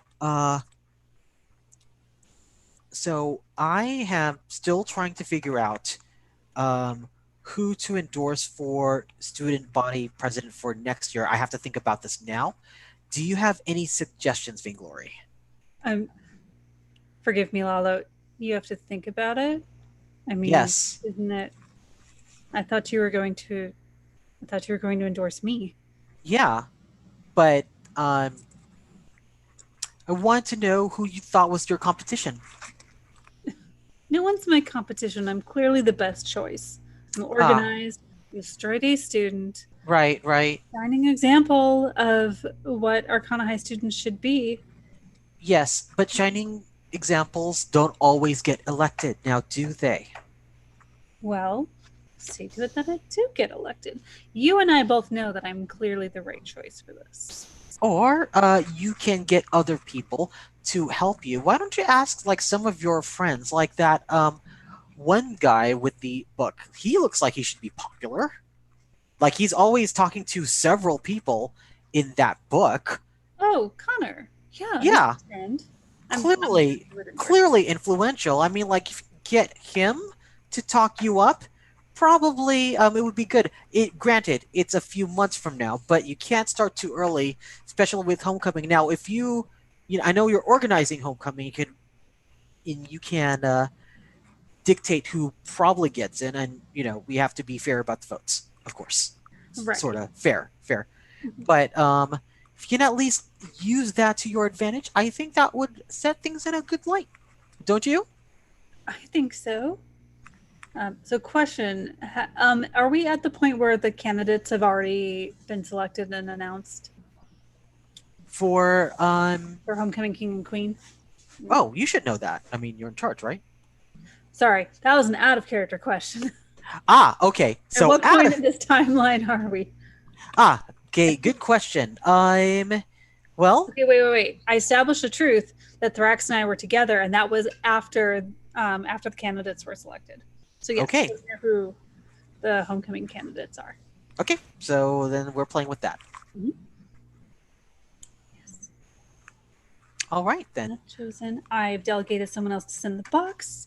I'm handling all the decorations. Everything is handled. And if I can handle putting together the entire homecoming week, I can handle being student body president. Yes, that I believe. But can you get the votes? I can't organize that. Like you might be well qualified for the job, but it's an elected position. Well, You good have thing to- I have a few months to plan. Yes, yes. I have to go. I have people to meet. But just letting you know that um, I'm looking forward to 2 days from now. So am I. Do you have a date yet? You'll see. Oh, very exciting. Do you? I do. All right. And then she just leaves. Konner. Yeah. You are kind of like still on the floor. Your head is aching a little bit, as if like someone had hit you from behind, even though nothing has happened. Just more like an intense headache. Your eyes fall upon your book of followers, trying to grasp an answer, but nothing seems to be coming through. But these names do seem familiar, but you're not understanding why. So I've looked at the book a few times now, and I haven't wanted to believe what I was seeing. But there haven't been any responses. I've not been getting anything back from the book. If I try and get information or answers or even just talk to someone, I'm getting nothing from the pages of the book. And I keep on flipping through the pages to try and find something, and just every page is blank. And kind of just close my eyes against the world and against this headache. And I open my eyes again, wondering if I am still going to end up in this trophy room. Is that still the world that's around me, or is because anything can happen at this point? Someone walks to you, and very slight Fey looking guy is like, oh wow, let me get you up. Yeah, no, hey, sorry, I just I was just Okay, obviously not sleeping. Let me take you to the nurse's room. You don't look well. No, I'm fine. I just need to find someone quickly, and I'm gonna try and make sure that he's not taking me anywhere. Okay. I want you to roll 5 dice, 5 6-sided dice, and see how many of them come up 6s and how many come up 1s. 1 success, 1 failure. Or one, correct? Yes. Okay. All right. So you still succeed. Down And to so 4. 4. But you do succeed. So how do you manage to avoid going with him?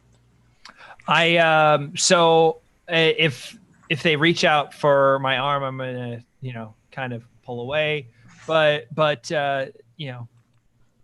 literally grin through the pain and turn on the charm a little bit and just be like, no man, I'm okay.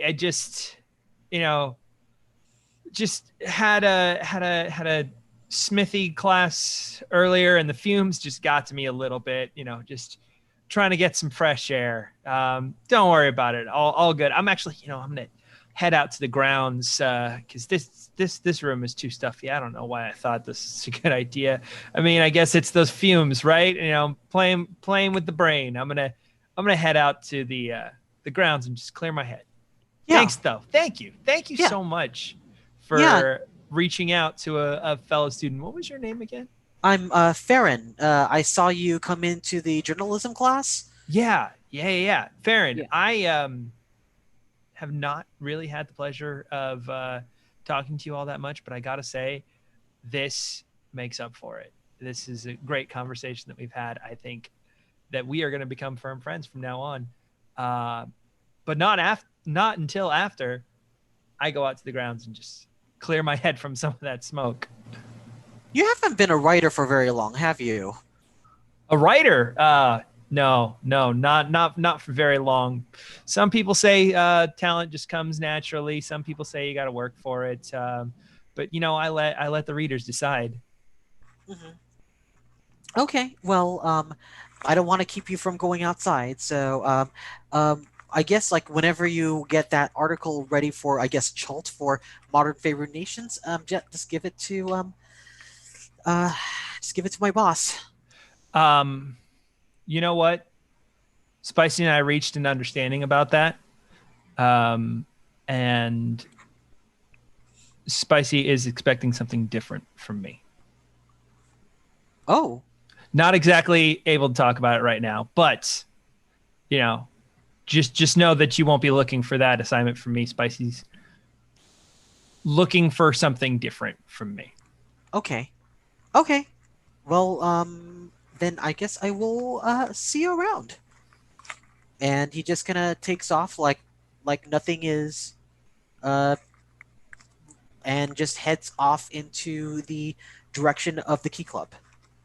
Is that headache subsiding or getting worse? The headache subsides a little bit. Okay. Yeah, I am going to head out to the grounds and see if I can maybe an old statue or something like that, or something about the founders or something. Maybe that'll jog my memory. Let's see, Kael'ryn. So you're in the cafeteria right now. Do you move elsewhere at this point? Well, since I have been given the task of finding Lalo and discussing with them the task of holding off on homecoming for about a week, yeah, I'm gonna go search for Lalo, see if I can't find her directly. Okay. Go ahead and roll 4 6-sided dice to see if you find Lalo. 4 of them? Yep. Okay. 1, 2, 3, 4. Here goes something. 1, 1, no 6s. Okay. So we can choose to end that scene here, or and blow out a candle, or you can choose to re-roll by giving up your loyalty trait. Oh, man. How important is it for you to find Lalo? Oh, boy. The game writes itself. Yeah, it really does. And now I'm thinking to myself, like, okay, Kael'ryn in high school is kind of a similar but different being to the poor idiot that he is right now. Him without loyalty in high school, how far off is that from what he was already like? Because he was only loyal to like 2 people. Yeah, F it. Let's burn that loyalty. See what I can do from here. All right. Yeah, I can make Describe some to me choices. how you are burning your loyalty to find Lalo. So I start thinking about what I was like back at Arcana High, and kind of I was so desperate to become successful, to get the attention and validation of my absent father, that on multiple occasions I already betrayed a handshake agreement that I made, and I went back on a business deal where I was selling candy to people because I thought it'd be kind of funny to go on some hijinks and see if I couldn't break off with the cash, me and Thorjohn both. And when I was caught, I just kind of ran for the hills. So I start to realize all the things that I accomplished were only being done so because I was trying to appease my dad. And then I think, but what happens if I do them for myself? If I can do whatever I want because I want to. So I just kind of let that die. And with just a cold conscience, I just go like a shark, smelling blood and looking for Lalo. All right. Go ahead and re-roll those 4 dice.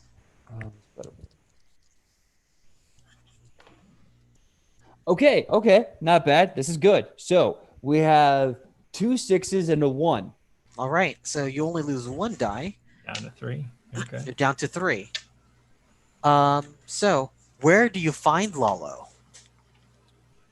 Okay, so she just Regina Georged our friend VG a little bit, and then she completely skedaddled. So I'm going to assume she is sitting at her special lunch table with her close by clique, and they're all kind of having a conversation. And she's, I don't know, I guess is trying to pull center focus for that attention as much as possible. So I find her in her special seat in the cafeteria. So she is sitting at a place where her back is against the wall because she doesn't want anyone behind her. Mm-hmm. But several people are to the side of her. Combination of adoring young women, as well as her girlfriend, Jonah, who's like sitting right next to her. They're all eating lunch and kind of like just serving over the cafeteria like they own the place, because they do.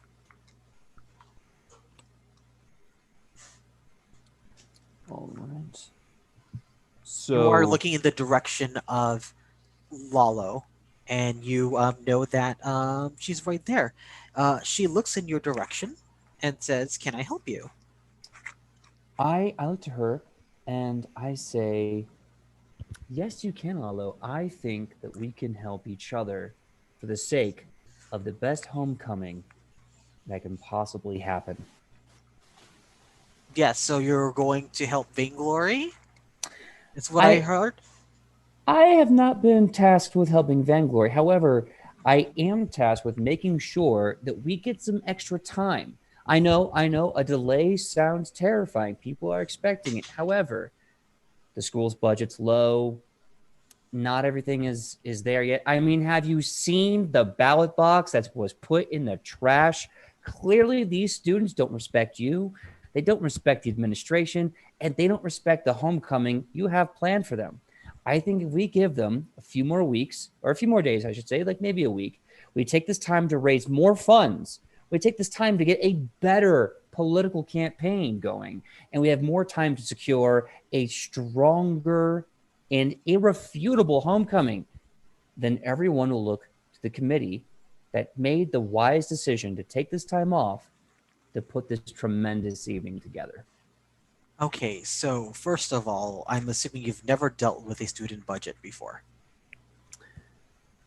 I have dealt with budgets, which is why I'm saying right now the money is good, but it's not there for what you want.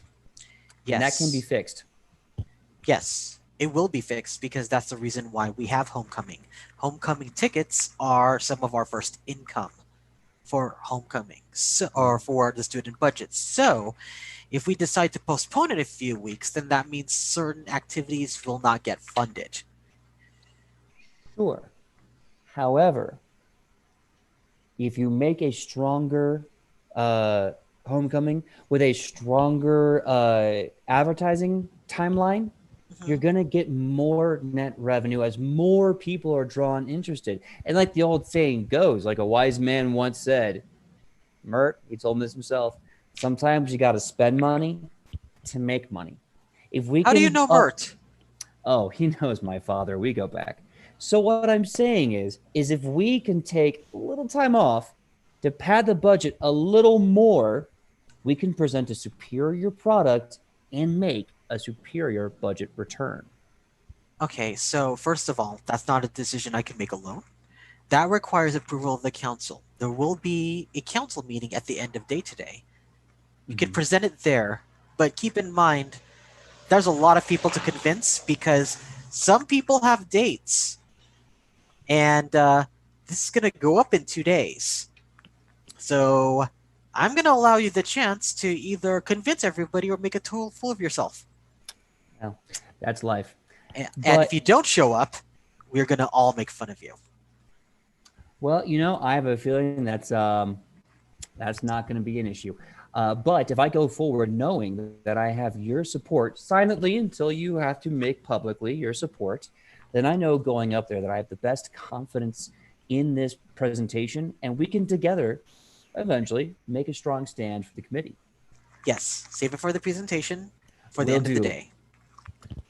Thank you so much, Lalo. I will see you at the end of the day.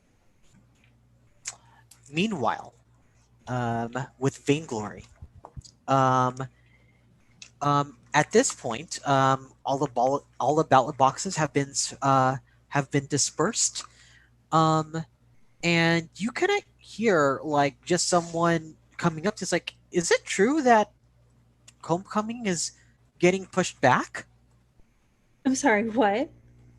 Yeah, I just kind of heard this in the lunchroom. Someone was talking to like Lalo, like someone wants to postpone homecoming. Okay, well, don't believe everything you hear. I'm sure if it's going to be postponed, there will be an official announcement. So don't go spreading that rumor like an idiot. Okay, that was just kind of but that's such a weird thing. It's only 2 days before. Oh my god. I need to go talk to Lalo. And I'm gonna head back. You're gonna head to the cafeteria. Okay, so you're now there at the cafeteria, and you see Kael'ryn just having talked with Lalo. You see like a buzz about Lalo's like lunchtime group, sitting next to Jonah, and they were all like just talking. It's like, what do you think about? Would we even want to entertain that? Like postponing homecoming? Like, but I have my dress ready, and you have like here like all of these rumors like buzzing about. Is Kael'ryn still there? Is Kael'ryn still there, PJ? Kael'ryn is leaving the cafeteria. He's just in eyesight, but he's not standing around them. Okay, so I'm going to look at them, hearing that hasn't been decided, and then I'm going to go chase after Kael'ryn. Okay. Excuse me, Kael'ryn, what do you think you're doing? I'm doing what is best for the student body. These constituents need more time, and we're going to give it to them. For what? What do you need more time for? It's a homecoming dance. Yeah, and I know there's a lot of pressure on the homecoming dance because homecoming creates funding, and you have to have a strong homecoming or you have no good funding. So if we create a very strong homecoming, which takes time, I know you know that. So if we could do that, we have an awesome homecoming, the likes of which will bring you so much budget money, and the likes of which will make you and your current administration, but you and your future administration will look really good. Okay, I just have one question. Mm-hmm. How? How what? How does a homecoming dance make money? Oh, tickets, word of mouth, branding. You kidding me? You take one small step, your feet echo in these halls for generations. That's not how budgeting works. You What? think the budget for the school comes from tickets from a dance?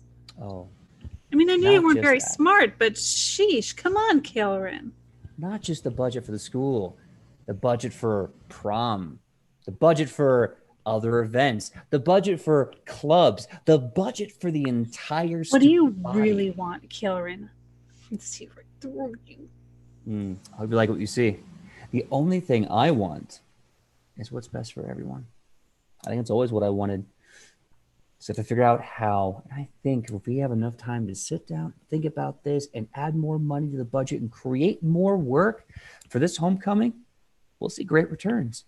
At this point, I want PJ and Courtney to decide between each of them who's gonna roll 3 dice hoping for success.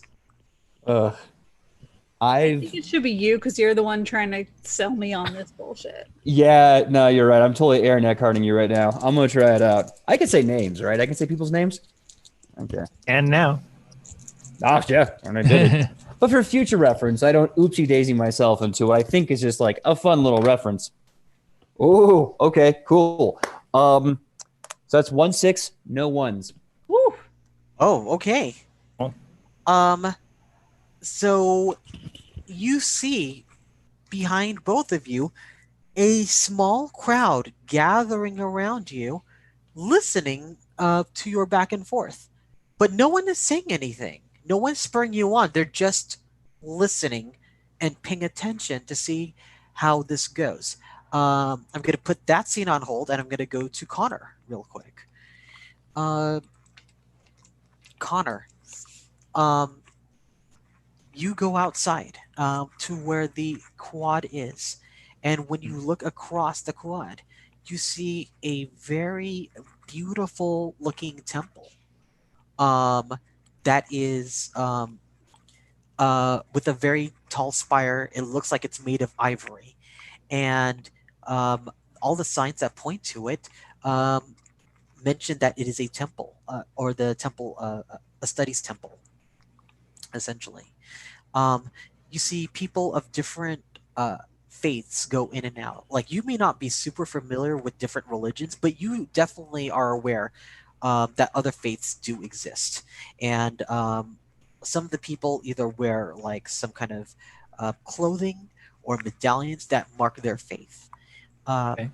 You feel compelled to just go in and to kind of like try to figure things out.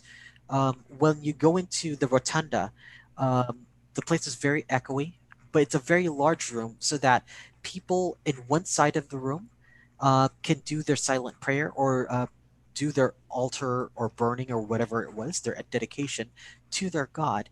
It is a place where multiple people can devote themselves and do prayer. However, standing in a certain part of the rotunda, you can hear conversations from the opposite side of where you're standing. However, the things that you're hearing are more you're hearing the names of various gods, of praising, of burning things on the altar. So nothing like too surprising.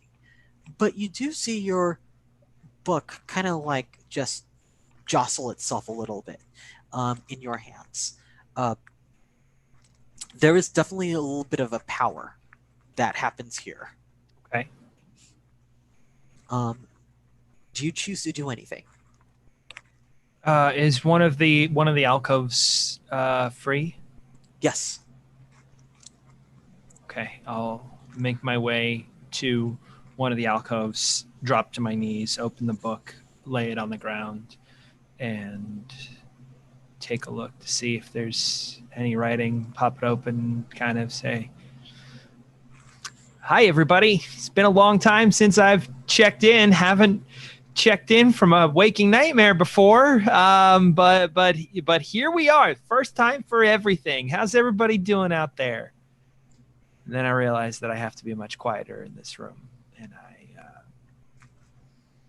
drop my voice and I just continue to talk to the book, hoping for some response to come back. I want you to roll the 3 dice and to see if a response comes back. No ones, No one's, but no 6s. but no 6s. Okay. Do you choose to burn your trait of hopeless to hope for a response. No, I'm not. I'm not hopeless yet. Okay. At least I don't think I am. All right. So as you sit there waiting for a response, we're going to take a quick 5-minute break so that people, we'll say 5 to 10 minutes, so that people can go in bio, and then we will continue this game when we come back. So stay tuned. Thank you for watching our different version of 10 Candles. And again, we'll be right back. We will talk about the different things that are true as we return.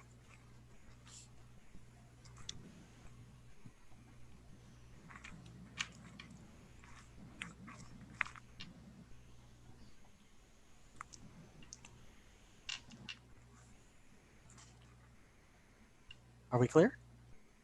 Nope. Nope.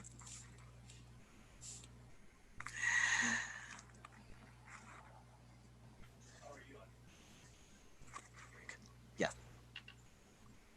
The middle of things, it's totally okay. Yeah. Oh no, we talk in real life too. Oh, no. Oh my God. They We're say real real people? words. Really? Tiefling in real life. See, I still got the horns. Yeah. What are you The talking horns. about? These ears are totally real. At least that's what everyone at the gym thought when I used to be the gym elf. They were like, "Are those real?" No, they're fake. I'm like, "Yeah, of course Really? they're Oh, fake." Jim Like, Elf needs to be your Jim Elf. Instagram handle. I mean, have you? Yes. It's a hashtag I have. If you look at me, one of my hashtags is Gym Elf. There's a bunch Oh, of gym man. selfies of me with my elf ears on, and I would have like 3 dudes every time, like 3 big bros. Like, are those your real ears? Oh, okay, no, they're Yes. fake. No, Cool, bro. man, you look cool. And I'm like, thanks, man. Chest At least they pressing approved. 250. Yeah, no, like I was lucky, man. All right. So coming back to it, another candle is going to be blown out.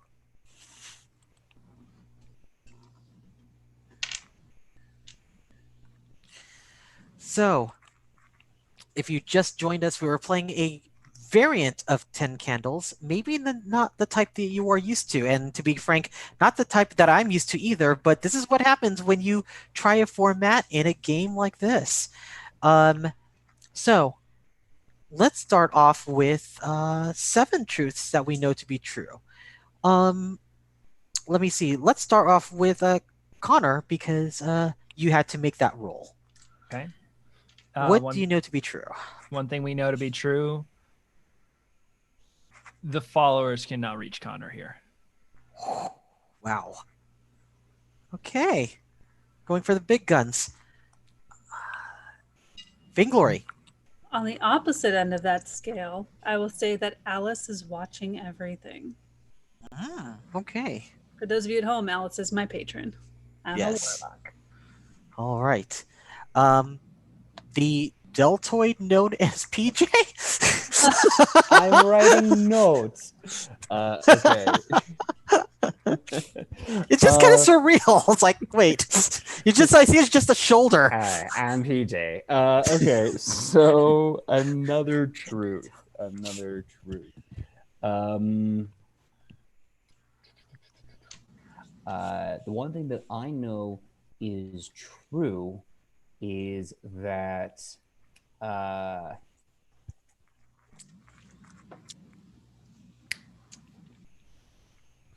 Vainglory has already taken Header off the roof, but whereas last time it was kind of kept hush hush, it's kind of been through circulating some of the newspapers. Interesting. That makes our timeline very interesting. Well, yeah. We're blending 2 timelines anyway. Yeah, Blending. it's fine. It's a dream. Doesn't Yeah, matter. yeah. It's a dream. Another truth. At this time, plans for Secret are being built right now. Construction is actually happening. Just close to the yawning portal for the college. Okay. These things we know to be true. The followers can't reach Konner, but someone else is watching through the book. Vainglory? Luna is trapped somewhere. Oh. Oh! Wait. May I ask Courtney, is she still trapped there?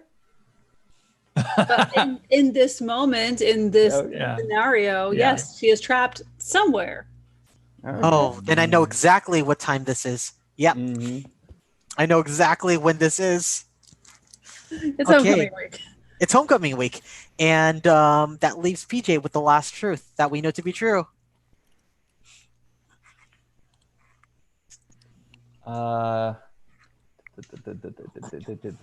Okay. Let's go for it. The one thing that we know to be true is that Kael'ryn's mother made a giant fool of herself at the house party, and she's trying to date one of the kids. Seniors. Let's not get too gross. They're 18. To make up for making a fool of yourself. Well, sometimes you just vibe, you get really drunk or whatever. You start to just kind of like, we have so much in common, So we return to Konner, and Konner looks at his book, and he sees a lot of blank pages. He's not really able to hear anything, but there is a message that is written that doesn't look like any familiar font. And the message is, I am the god of consumption. Okay, immediately I close the book and look around the temple and kind of, I know that the way this is built, that if you're on the opposite end, you can hear and speak back and forth. Is there someone in the opposite alcove to me? I want you to roll. I want you to roll 7 6-sided dice to see if you notice anyone there. Okay, I'm gonna go ahead and roll. God. Why are we doing this? No ones, but no sixes. Do you want to burn your hopelessness? No, not yet. No, there's still some hope. There's still some hope somewhere. I will find it eventually. Another candle goes out. Man. I don't think I've gotten a 6 yet. All right. Except for that one reroll. Starting from... This time I'm going to start from Courtney. Oh, I'm not ready. What are things that we know to be true? Oh. Our Stoneball team is undefeated. Okay, very good. Kael'ryn.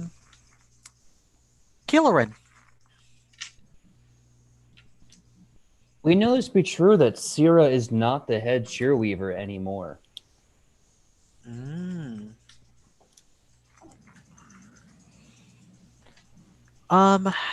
What we know to be true is Kael'ryn's father is aware of some of the plans that are going on with Arcana High. We know this to be true. Someone's grudge with Kael'ryn is going to boil over soon. Is it me? It's me, isn't it? It could be. It could be. Whoa, Vainglory, pick a number. I pissed off many people. Yeah, I was gonna say, keep it vague and threatening. Yeah. Vainglory. Okay, so question, just based on the continuity we're building. We have not seen behind the door. We don't know about the illusion? Or do we know? Because we did establish the truth that I had done my little swan dive. Dream sequence. Mm-hmm. Dream sequence. Dream sequence. What do you want to be true? For the sake of this scene, I don't remember what I saw during that period. Okay. And that leaves Kael'ryn with the final truth. Okay. The final truth is man, now I'm trying to think. All right, so the final truth that we know is that certain I guess you could say tiefling doctor nurse has left the school and is not coming back. Okay. All right. Cantelboss, that was his name, correct? Cantelboss? Contaboss. Yep. Cantelboss, we'll make sure I get that right. Yep. All right. All right. We return to Kael'ryn and Vainglory, who are talking, and a large group is forming around them, but they're all keeping quiet, like allowing them to talk, because they realize that their plans are maybe influenced by what happens in this discussion. And standing next to everybody is Lalo, who is now on her feet, which now gets everybody around her on their feet. And they saunter over, and they don't interrupt. They're just standing and watching the both of you discuss the future of homecoming and where it's going. Do we notice that they've stood up? Oh, yeah. With this? They're not. Lalo's not trying to be subtle. In fact, Lalo is standing visibly a few feet away from both of you. Cool. I will look at her and say, Lalo, what did this loser say to you? She looks at Kael'ryn and says, "You have words. What did you tell me?" The same thing that I told Vainglory.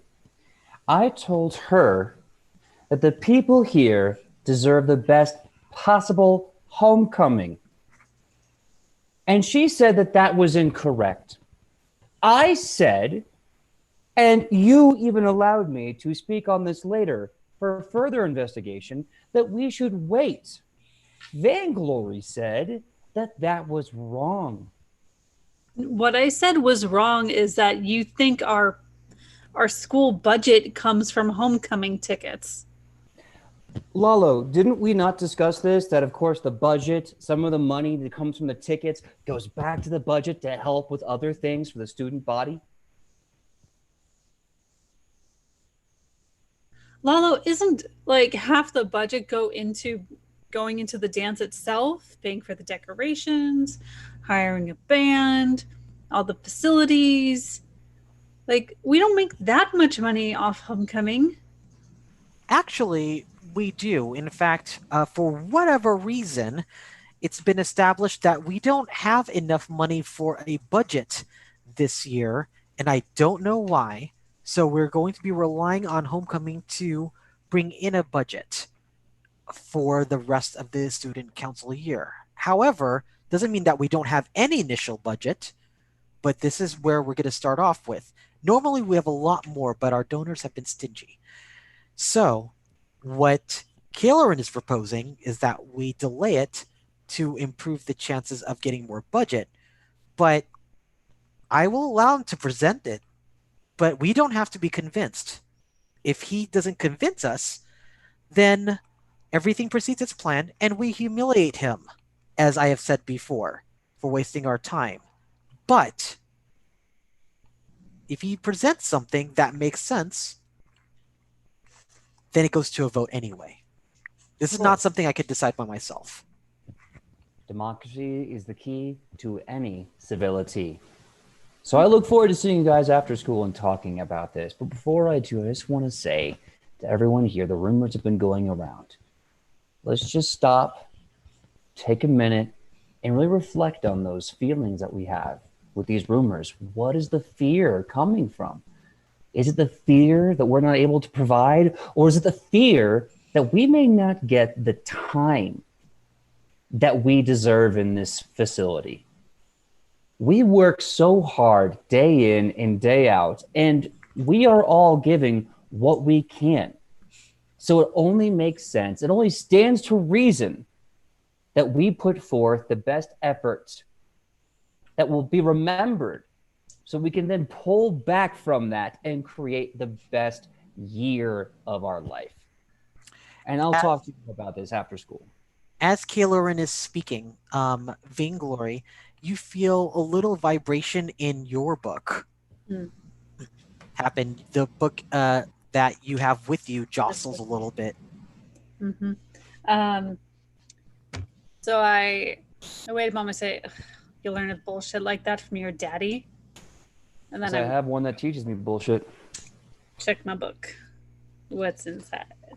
As you see inside, you read the words, "There is something more important than this trivial matter of yours.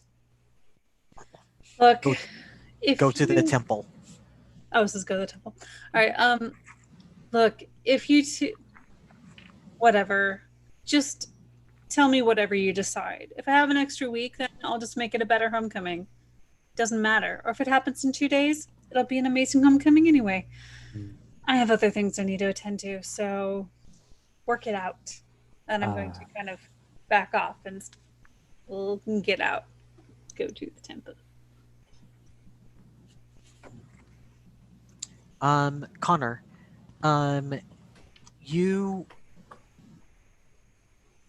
you do not see anyone on the other side of the alcove, directly opposite of you, and you and even though you see the words "I am the god of consumption," it is just a very disturbing thing that you just don't recognize in this book. In a Okay. couple of minutes, oh, go ahead. I was going to ask if there's a teacher present in this temple. There is a teacher present in the temple. You see someone with a long silver robe just walking around, just checking on people, making sure that they are quiet, making sure that they are not disturbed or possessed, or at least if they're possessed safely. And is just on the opposite side currently, and just slowly making their way around the rotunda. I'm gonna approach them and just say, "Hi, sorry, I didn't mean to disturb. I'm looking for some information on a god that calls themselves the god of consumption." Huh. I don't think I know of anyone that that is, but let me look at my library. Uh, let me look at the library. Actually, the library Great, may thank you. Yeah. Yeah. Oh, your library or the library? The library. The library. I can, make my way that way. That seems like a solid plan. Mm-hmm. Yes. What were you looking up? Oh, What? Just the god of consumption came up in a book I was reading. I was just curious. okay. I don't know. It's a very odd thing. It's a very odd thing to look at. That's what I thought as well. So why I wanted to figure it out. But you're right. The library might be the best spot to check out. So sorry, Yes. I'll As no longer be disturbing this class. As she looks at you, you notice her eyes like flash green just very, very quickly. And he says, "Well, I'll leave you to it then." And she walks away.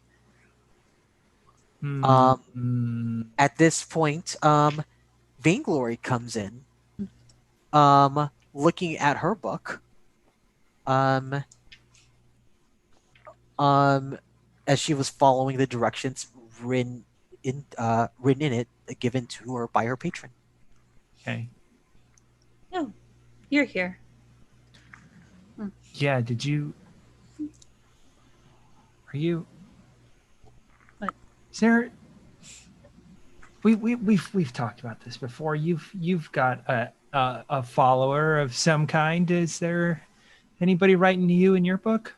Well, yeah, my patron. That's how he communicates with me. and that's not any different right now. No. So everything's working fine and Yeah. all that. In fact, he just Good. Yeah. told me to come here.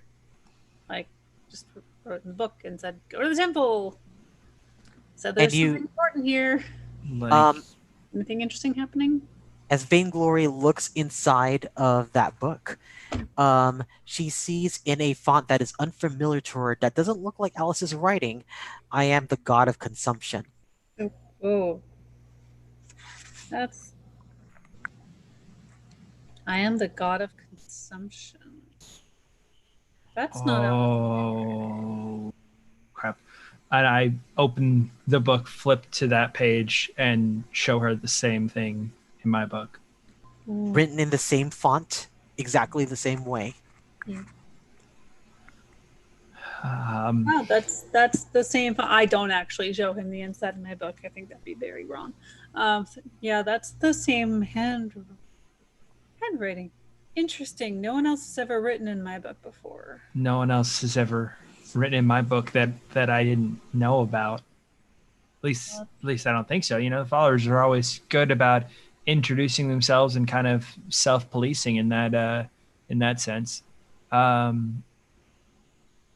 Would you like to accompany me to the library so we can look up something on the god of consumption? Well, I think you would like me to accompany you. I would like you to accompany me to the library. Really good at looking things up in the library. I am also a little freaked out. Okay. Okay. Yeah, this place, the more I think about it, some memories are coming back and things feel weird. You don't go to this school. Wait. You're the only one that seems to have noticed that. I'm just now noticing that.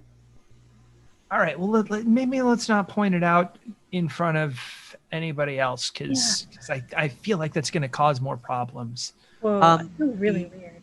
The woman with the long silver gown comes over and says, "So who doesn't go to this school?"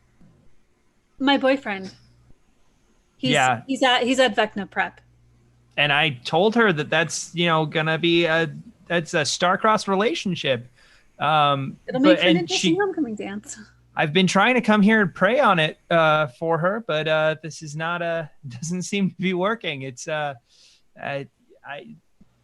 maybe your patron can guide you along the path of love, a straighter path to someone closer within the school, perhaps.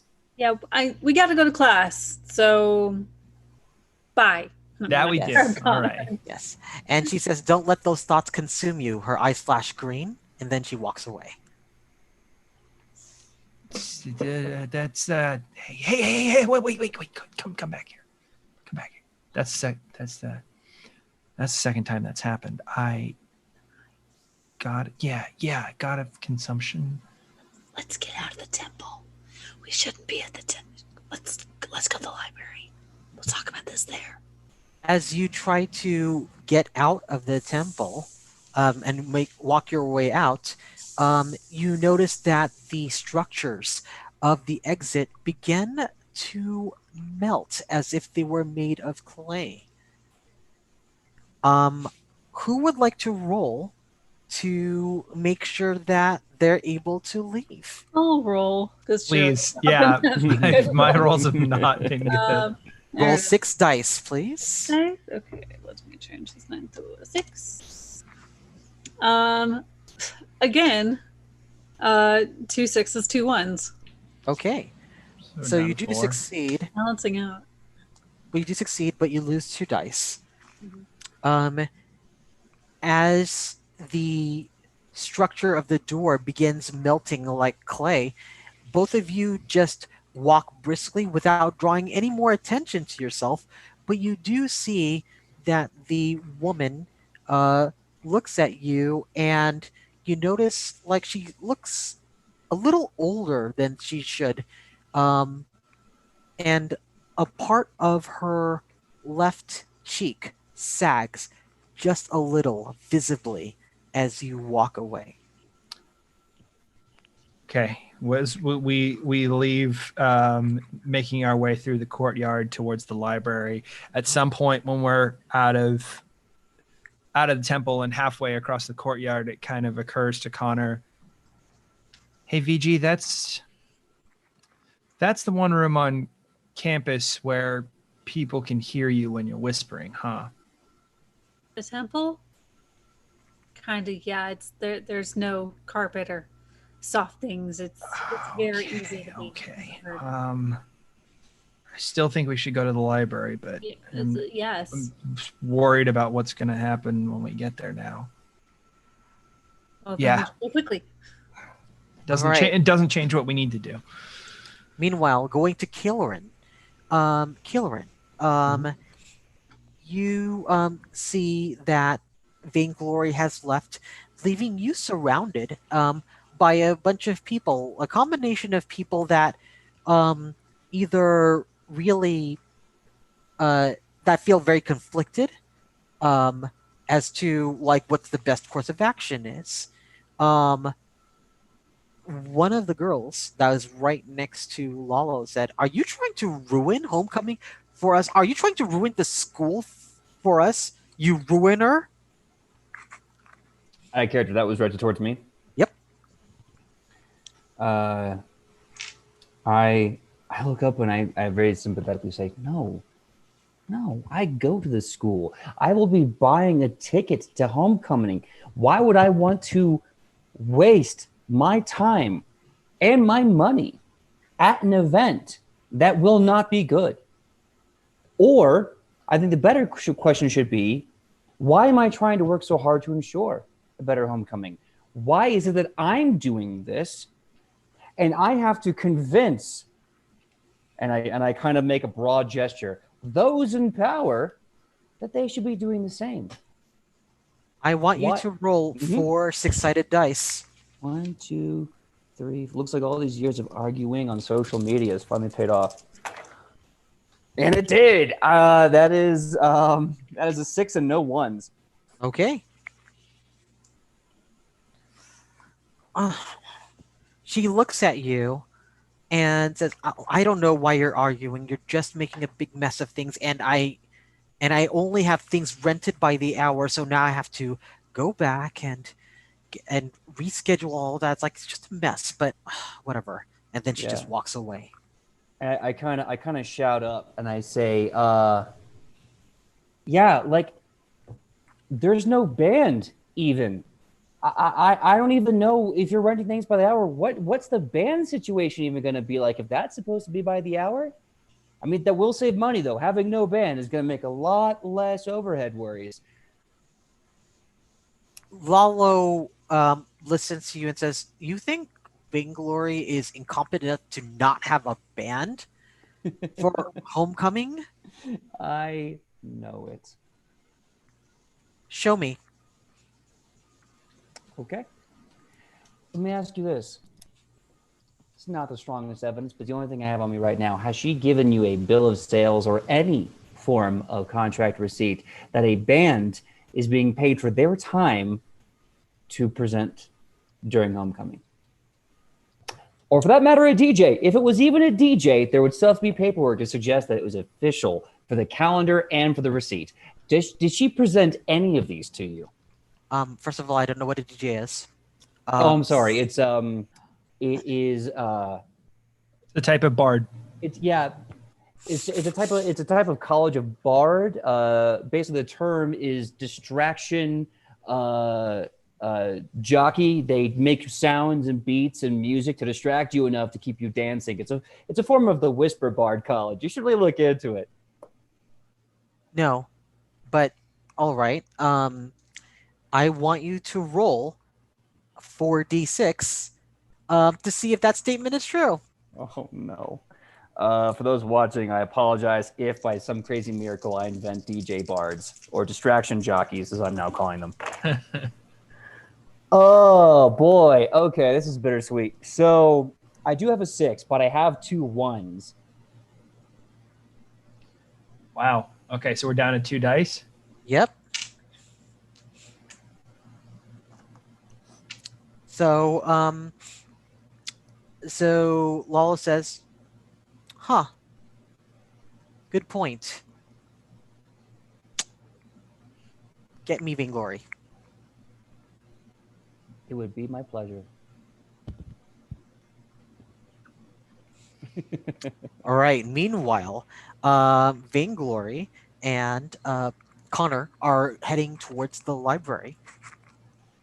Um, they, which is a very large structure full of books, a glass ceiling. Um, the librarian identifies as they them. Um, very very friendly and wants to help everybody, and it's almost like a human computer in a way. Like they know where everything is in that library. Ah, Vicolori, good to see you again. How may I help you?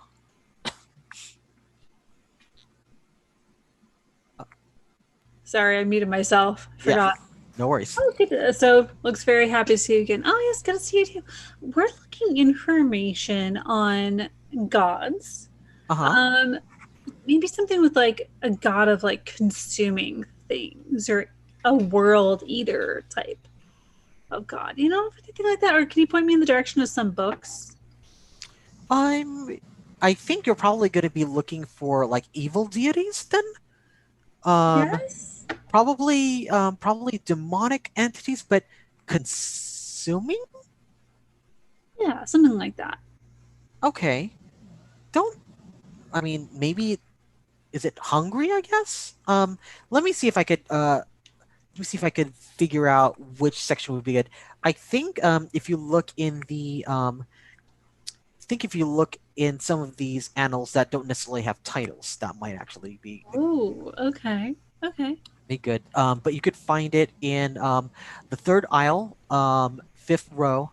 Um, you look for things that don't have titles because sometimes those holy texts don't want to be identified by name, but more identified by symbol. So you're just gonna want to have to look through that. Okay. Um, and as a sage background, my feature is researcher. Hmm. So I'm generally pretty good at finding information in a library.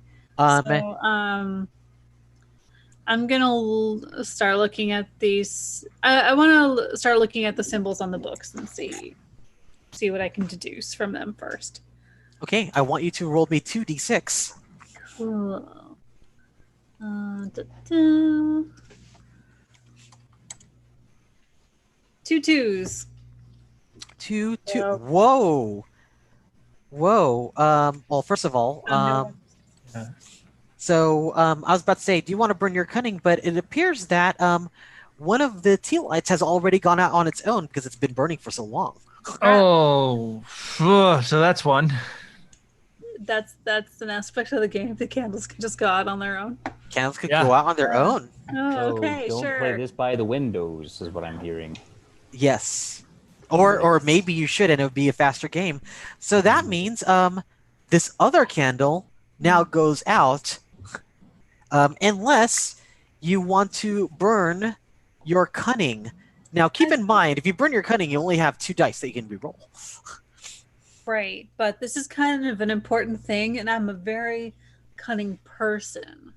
All So I right. think I have some ideas of what these kinds of symbols might be, so I can narrow it down. So yes. All right. We Okay. will go ahead and burn your cunning. I'll use a flame that has a little bit more flame, so it doesn't put one of these things out. I didn't realize you were literally setting those on fire. That's awesome. Yep, I've been doing this the entire time. I wasn't paying attention. That's okay. That's actually an aspect of the game. If you play this physically, you kind of should be burning these. It's a dramatic game. It's a very dramatic game. That's why it's perfect for Halloween. Yeah. All right. So tell me how you use your cunning to try to figure out which books would help you. So it said consumption. So I'm going to look for symbols of mouths and the Ouroboros symbol, which is like the snake eating its own tail. Mm-hmm. What else could it be? Mouths and that. Or anything that just strikes me as dark god type Mhm. stuff, you know. Okay. I mean, I assume I'm going to grab a couple books that seem like it could be Mhm. along those lines. Oh, I know. I have, as a warlock, I have Eyes of the Runekeeper. I can read any language. So Okay. I'm going to see if the books have titles. I will go read those titles Right. and Okay. see if anything. Roll me 2d6. Cool. Wish me luck, guys. Oh, now I got a 2 and a 4. Yep. Okay. Oh, Now you can burn another thing. The feeling of being incomplete by burning this. You will feel like your perfectionism is on the line. You must absolutely find this book. Your reputation of being Vainglory is mounted on Ooh. this. But guys, I only get 2 dice. Should we like try to let the candle go out and try this again when we have a bigger dice pool? is this? Yeah, I don't think you need to burn that yet. No, I think it's a smarter strategy to wait. Yeah, Okay. let's wait. So you go through everything that the librarian tells you, Mhm. and nothing is, even with your sight and vision, uh, no titles tend to stand out. It doesn't give you any better clue to who or what the god of consumption is. I'm blowing out this candle. So making sure that one candle gets blown out. Mhm. All right. Starting with Courtney, Okay. what are things that we know to be true? Starting with you. Well, we know that an entity that is unfamiliar to us is trying to communicate with us through our books. Okay. Kael'ryn, Mm-hmm. what's something we know to be true?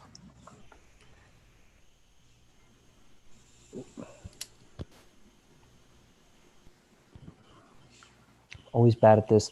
The one thing that we know to be true is that Vecna Prep wants to not only attack us, but ruin our homecoming.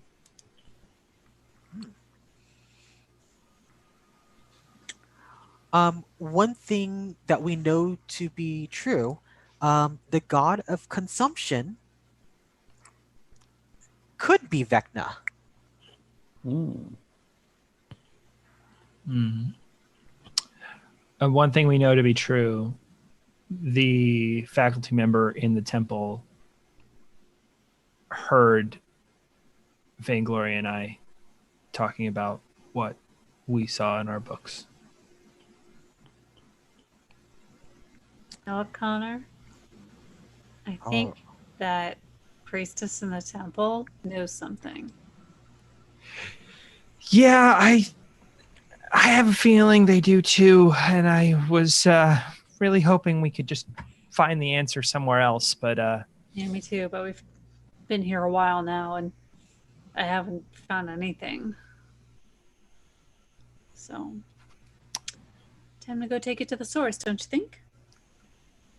guess we're headed back to the temple.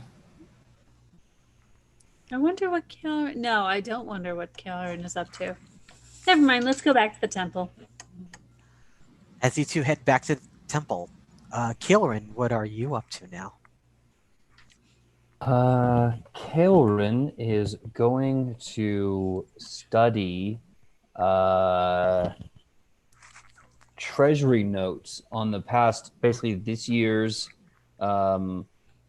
budget and spending and everything else for like the students and homecoming and all that stuff, and compare it to a bunch of others from the years before. Basically, everything I have to do right now is just prepare for this hearing at the end of the day.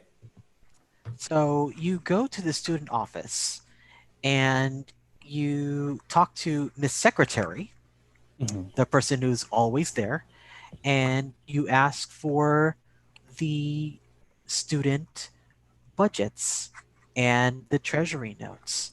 And she shows you to a room where all those files are being kept.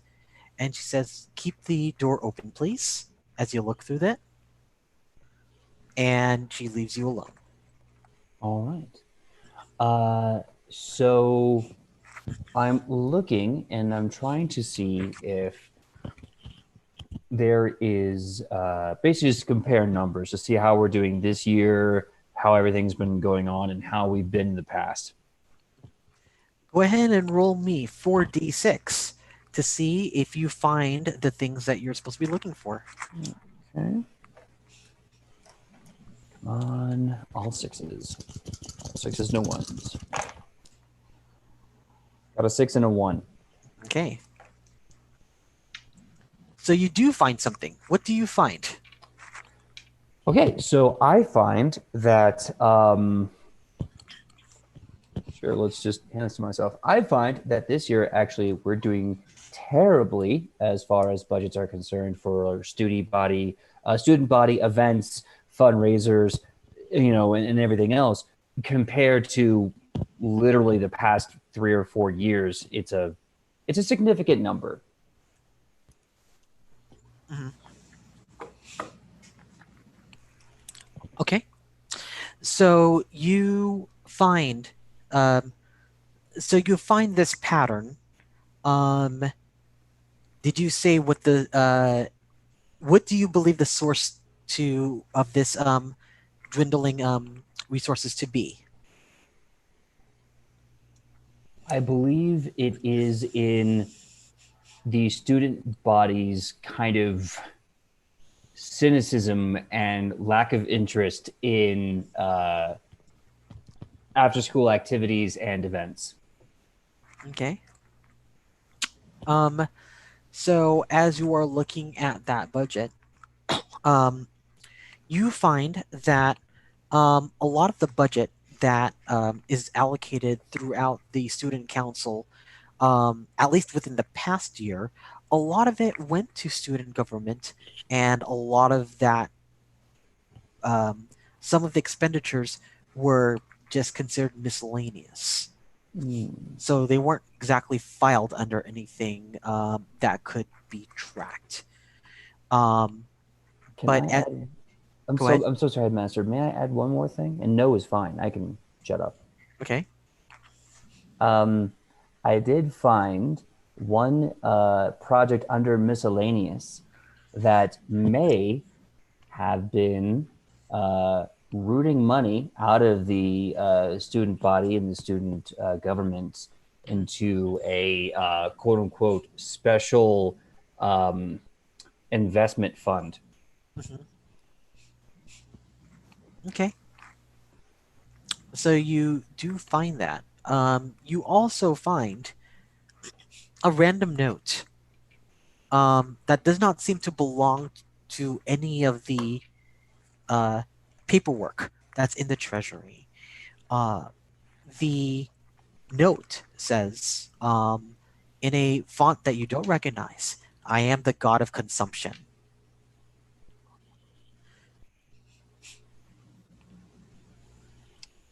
Okay.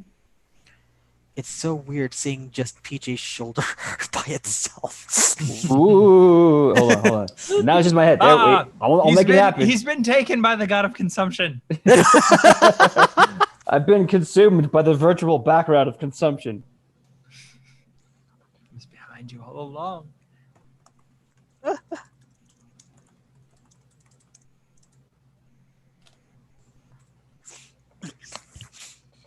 I don't know if you guys can hear my cat, but he's like yowling. I'm like, I am the god of consumption. I wish you could hear this. It's like over there.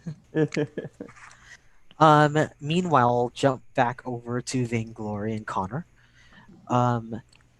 You're heading back towards the temple. But as you try to get into the temple, you notice that the entrance is melted and actually almost looks like the outside of a hive. Very, very like it almost looks very, very wet wet, damp. Uh, the entrance is not obvious, but you know exactly where it is, and it means that you would have to crawl underneath to get inside. Do you attempt to go in? Yes. I Yeah, want Connor, you. this thing is definitely here. Let's go. I want you to roll 3d6. 3. We're down to 3. How did that? That was Kael'ryn, my fault. Kael'ryn. Uh, Need more.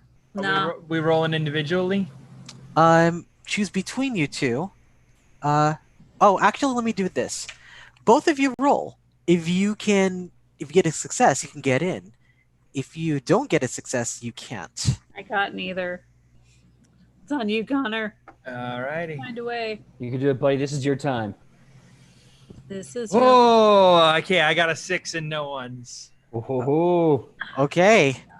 So Connor gets in, and is able to push himself through, but Okay. Vainglory is outside. I think if you The just horns. if you just sneak back, that's the horns. It's the horns. I'll find a window somewhere. Okay. Go on. Yeah. I'll try and guide you in from this side. Okay. And I turn around alone in the temple with the scary person that I saw before. What do I see? What you see is the rotunda. The very center of it looks like it has fallen in, and beneath looks like nothingness. When you look at the proctor that you were looking at before, the face has become very gaunt. The skin has become gray.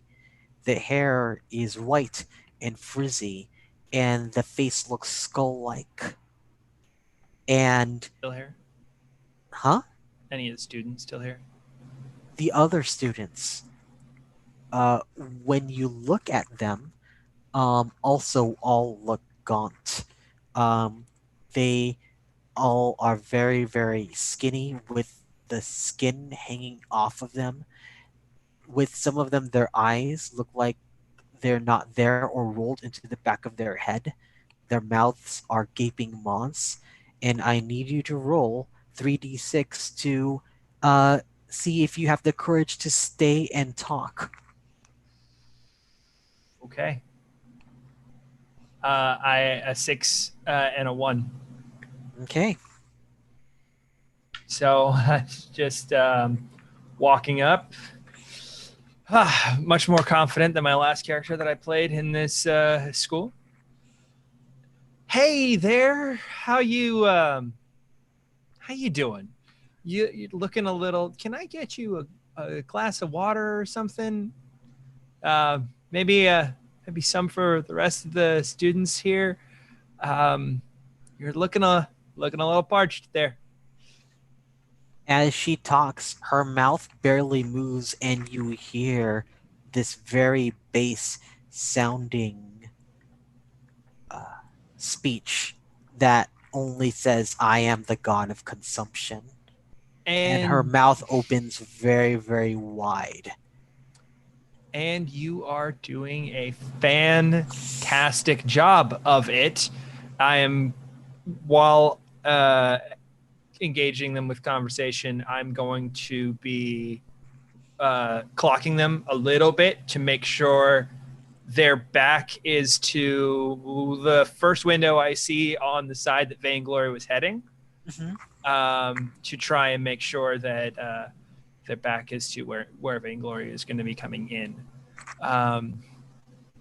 So you must be dying to tell us your plan and monologue a bunch. Can't wait to hear it. But if I am the god of consumption is all you can say, then this is going to be a short conversation, huh? And she repeats, in words that don't follow her mouth movement, I am the god of consumption. And her mouth opens even wider, and her jaw distends. And now the bottom half of her jaw is just now hanging by her skin 6 inches below her upper teeth. Okay. And I can see that your vocabulary was the first thing to go. Is Vainglory coming in through the window yet? Am I coming through the window yet? You can try. You have 2d6. Oh, crap. Okay, this Yeah, one's that's a right. bit high up.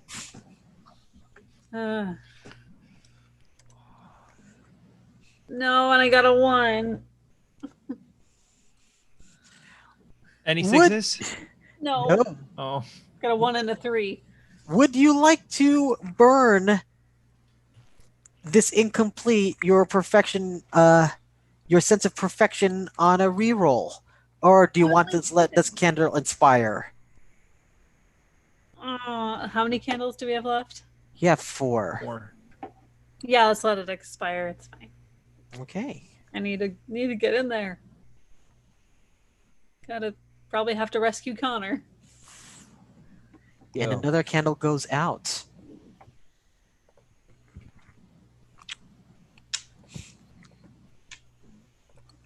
Vainglory attempts desperately to get in through the window, and she uses all of her might to be able to get in there, and she gets to a point of so much desperation that she tries to body slam herself against the window, but gets, unfortunately, her horn stuck into the window frame.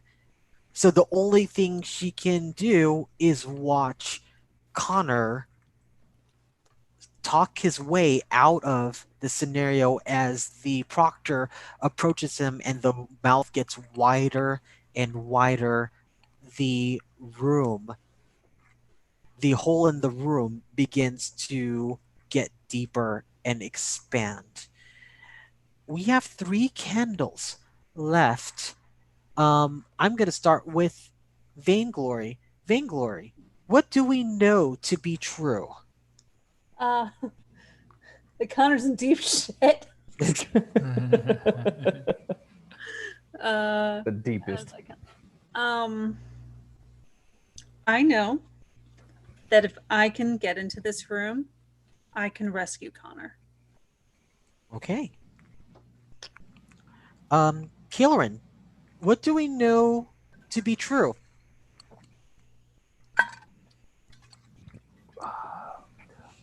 We know to be true that the god of consumption is a lesser spirit of the world of the dead. And so, Joey, I'm going to give you a choice. Either I can determine what the last fact to be true is, or you can. However, if you do, then the next candle that goes out, I will get to choose when I get to determine that. Okay. I think I have one. Okay. If you don't mind. Yeah, go for it. And I suppose it might involve Vainglory's permission as well. But how about the only way for Vainglory to free herself from the window is to sever one of her horns? Okay. Okay. Out of character, I'm totally cool with it. Cool. Okay. Thank you. Fine. Normally, one thing that I haven't said that is normally a tradition in 10 Candles, but it is very poignant here. When you have said all of your truths, you usually end that statement with, "and we're all still alive." And then you continue the story. Oh, we are. Because you are. I'm going to go to Kael'ryn. Mm-hmm. Kael'ryn, you have found this random note. I am the god of consumption among your treasury, among the treasury files in the school office. What do you choose to do?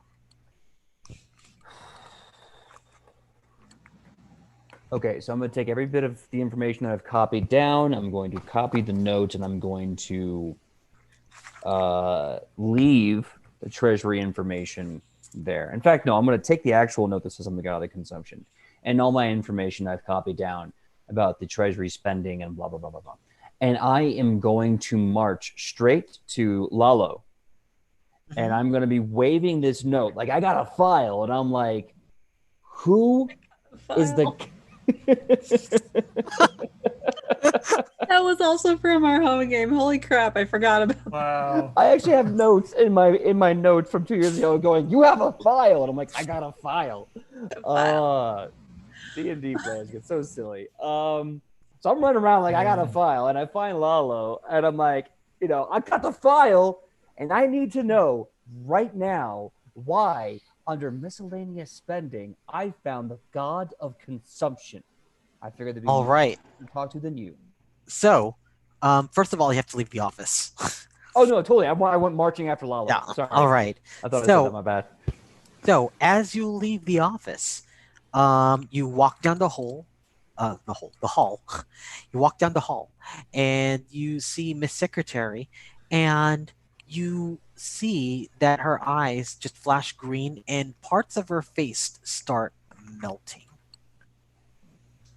I kind of do a double take, and I go, Miss Secretary, you're always a stunning lady, but something about you just seems to be absolutely...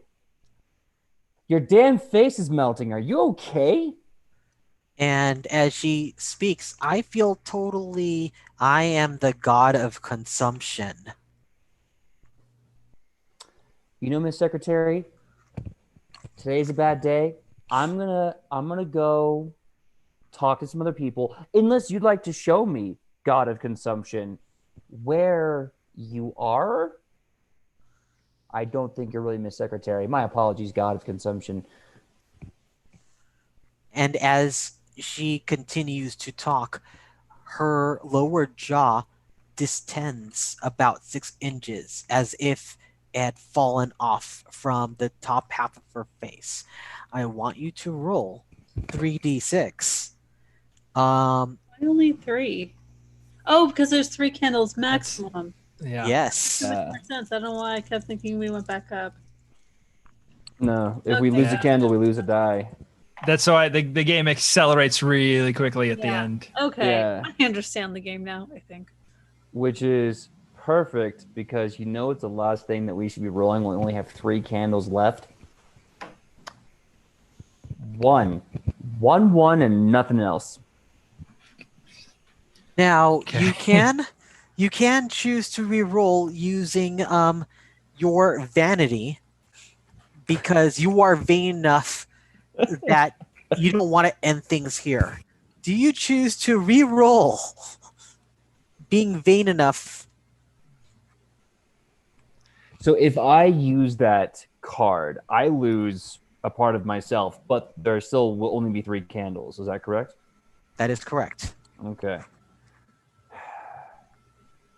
A lot of averages are better on 3 versus 2. So what I'm going to do is I will burn my vanity, and I will keep the candle lit so that everyone else has 3 dice. You still got to succeed the reroll. You still have to succeed on the reroll. Back-to-back ones. Just 1, but another 1. No 6s? No 6s. 1, 4, and a 3. Now, you may choose to try again, but lose the hope in yourself.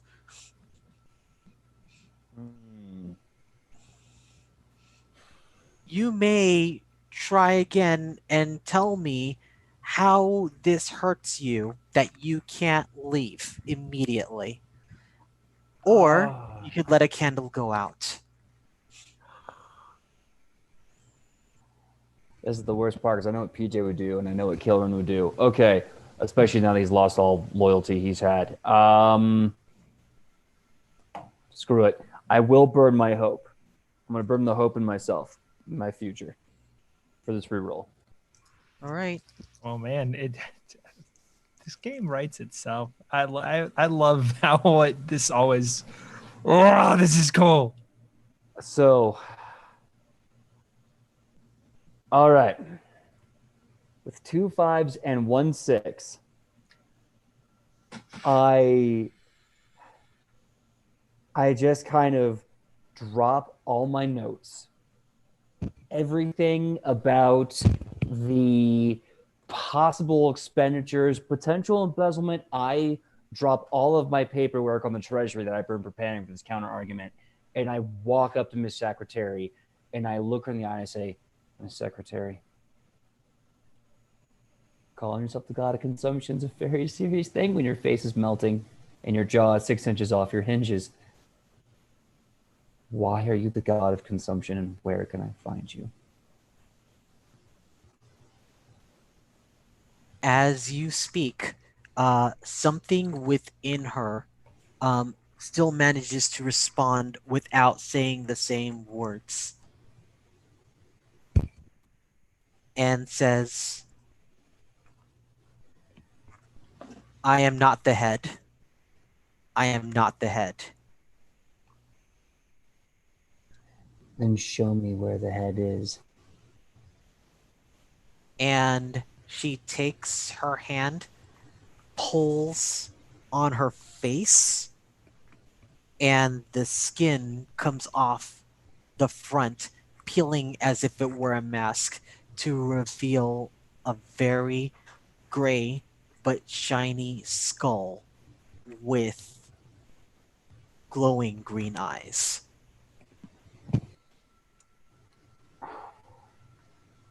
And I look to the skull and I say, God of consumption,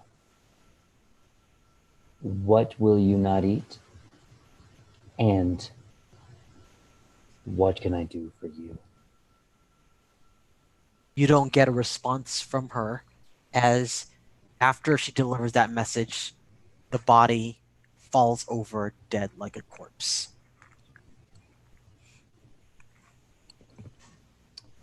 I look at the body of Miss Secretary with no face, dead on the ground, and I go, oh shit. I start swearing a storm. Shatterbox. I'm starting to collect all the papers and notes in a hurry. They're all a jumble. They're all a mess. And I just start shouting like, we need a nurse. We need a nurse, medical person. Miss Secretary's having a splitting headache. Someone, we need help with her. Meanwhile, back to Vainglory and Konner. Vainglory's horn is stuck in the window, while Konner is still facing the proctor, who is slowly sauntering towards him. The chasm in the middle of the rotunda continues to widen and get bigger. There's a swirling mass of energy, or wind rather, in the room, and debris is picking up and flying all over the rotunda. What's the relation between center of the room, the proctor, and myself? The proctor is about 10 feet away from you. Mm-hmm. The center of the room, the rotunda is pretty big, so you're looking at a room that is about 200 feet in diameter. Okay. So does that put the hole behind the proctor? Yes. Okay. It does. Then I'm gonna look at the proctor and say, so you call yourself the god of consumption. Let's see what it takes for you to be full. And I'm gonna cast create water. Okay. And just start funneling water like a fire hydrant at the proctor, trying to push them back. I want you to roll 3d6.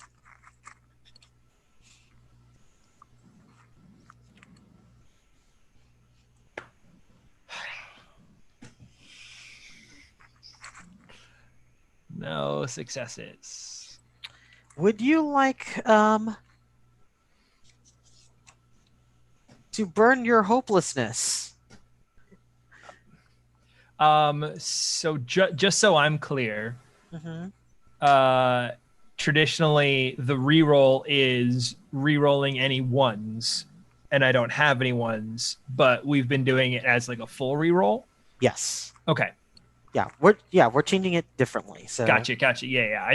I wanted to make sure before burn my hopelessness. This seems like as good a time as any. How can I make this the act of hopelessness? yeah, I would right for me. say that this is an act of hopelessness because I knew there was no way I could talk my way out of this. I knew that there was no way that my friends were coming. I had no hope that this was going to resolve itself peacefully. And this is not an act of trying to win or maybe I'll succeed and all this will be over. This is literally just lashing out in the last minute. Go ahead and roll.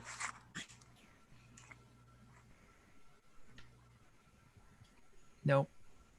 No. No successes. You can re-roll again if you're willing to give up the connection to your family.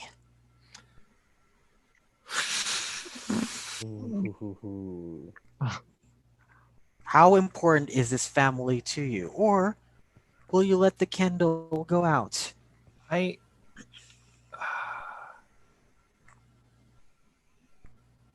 think Konner knows that eventually he's going to die for his family.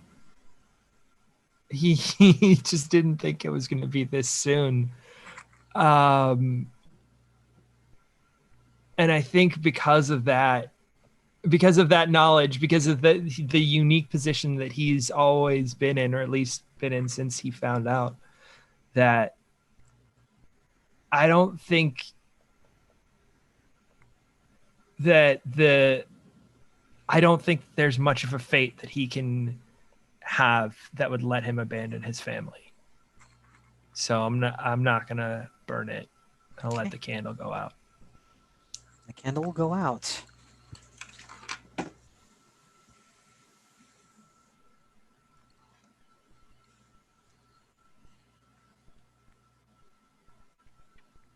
have 2 candles left. So, at this point, I want to remind you all, you have 2 candles left, you have 2 dice.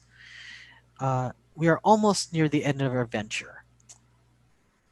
If you do not wish to re-roll, when you roll and are out of candles, you may sacrifice your life when we get to that point. I want you to choose carefully. As per the bargain, I get to choose one of the things that is going to be true. I choose that the head that you are looking for is something you have seen before. I'm going to have Konner have the last truth. Good one too. You know what? I'll pass it if you'll allow it. I'll allow it. I'll pass it to Vainglory. All right. The final truth is we are starting to become aware that we are not in reality. And perhaps this is a dream. Because things are so abnormal that we're starting to realize like maybe this isn't real. All right. I'm going to choose among you. Who wants to go next? I'll go next. Who's all right? Because I think it was about my turn anyway. All right. So Konner said the truth was that for me to free myself, I'm going to have to like break off a horn. So I'm going to live that truth now and try to just give it a good snap. Okay. To I want you free- to roll 2d6s. I have to To roll. see. But Yes, it's you a do. jerk. Okay. Yes, you do. There we go. I got a 5 and a 3. So no successes. No successes. Would you choose this time to burn your incomplete, your whole Yes, that makes perfect sense. because I will told be you this game incomplete. is so fulfilling. Yes. All right. Oh man. You know what? I'm gonna roll my actual Vainglory die. Yeah. There you go. See what happens. Given, yeah. So that's a 2 and pray for me, come on, guys, 6. No, it's a 3. Dang it. No. Okay. Maybe try something else since I'm still stuck. Yes, you can. Okay. So the other thing that you can burn is the realization of your own potential, because Okay. because now, if I'm the trying something different, does it matter? Do I need to put something? well, because you did fail, like a candle would go out normally. Mhm. So if you do I didn't not, roll any ones. so yes, you did The, not roll the ones are just the dice that leave the pool. yes. Oh, okay. So you can burn your own potential that you are trying to achieve, Mhm. and put it all into this. hmm Or you could let the candle go out. No, I will burn my potential because what I'm about to do is to attempt to pass something on to Konner to succeed. All right. It is noted that we are now burning your potential on top of the other thing you have sacrificed. Go ahead and roll again. Wait, is my horn broken today? Well, I'm still stuck, so You're still stuck. I guess it's not broken yet. Come on, I really want this to work. So it'd be so cool. God damn, another 3 and a 5. Oh. I had such a cool idea too. I mean, you are desperate enough that you're willing to go as far as break someone's spirit at this point, and You think it'd be that seems pretty appropriate right now if you Okay. wish to burn that as well. I mean, at this point, we may as if I succeed, there's a different act that I want to do, but let's give it a shot. All right, let's try the Vainglory die again. All right. Come on, don't fuck me, Taliesin. Well, that was a 1. And Sounds like you did. oops, oh no, I dropped it. No, come back. This is not going well. Where did my die go? It's vanished. It's freaking my die has literally vanished. I guess I'll do the digital roll. It's not fair. It was also a 1. Oh.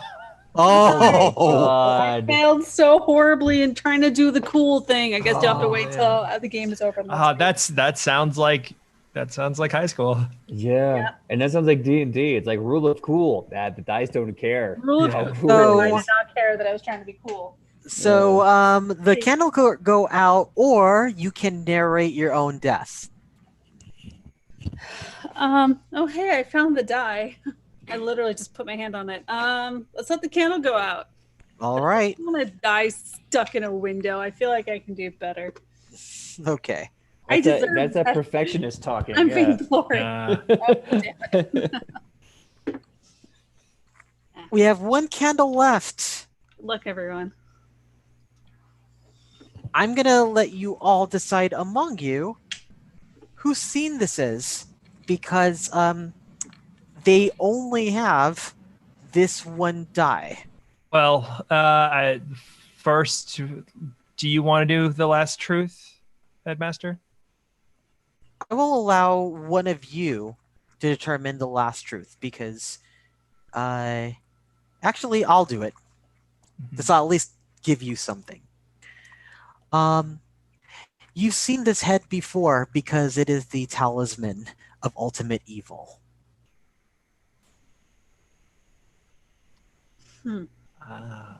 I was wondering about that when that was said previously. I was like, huh, okay.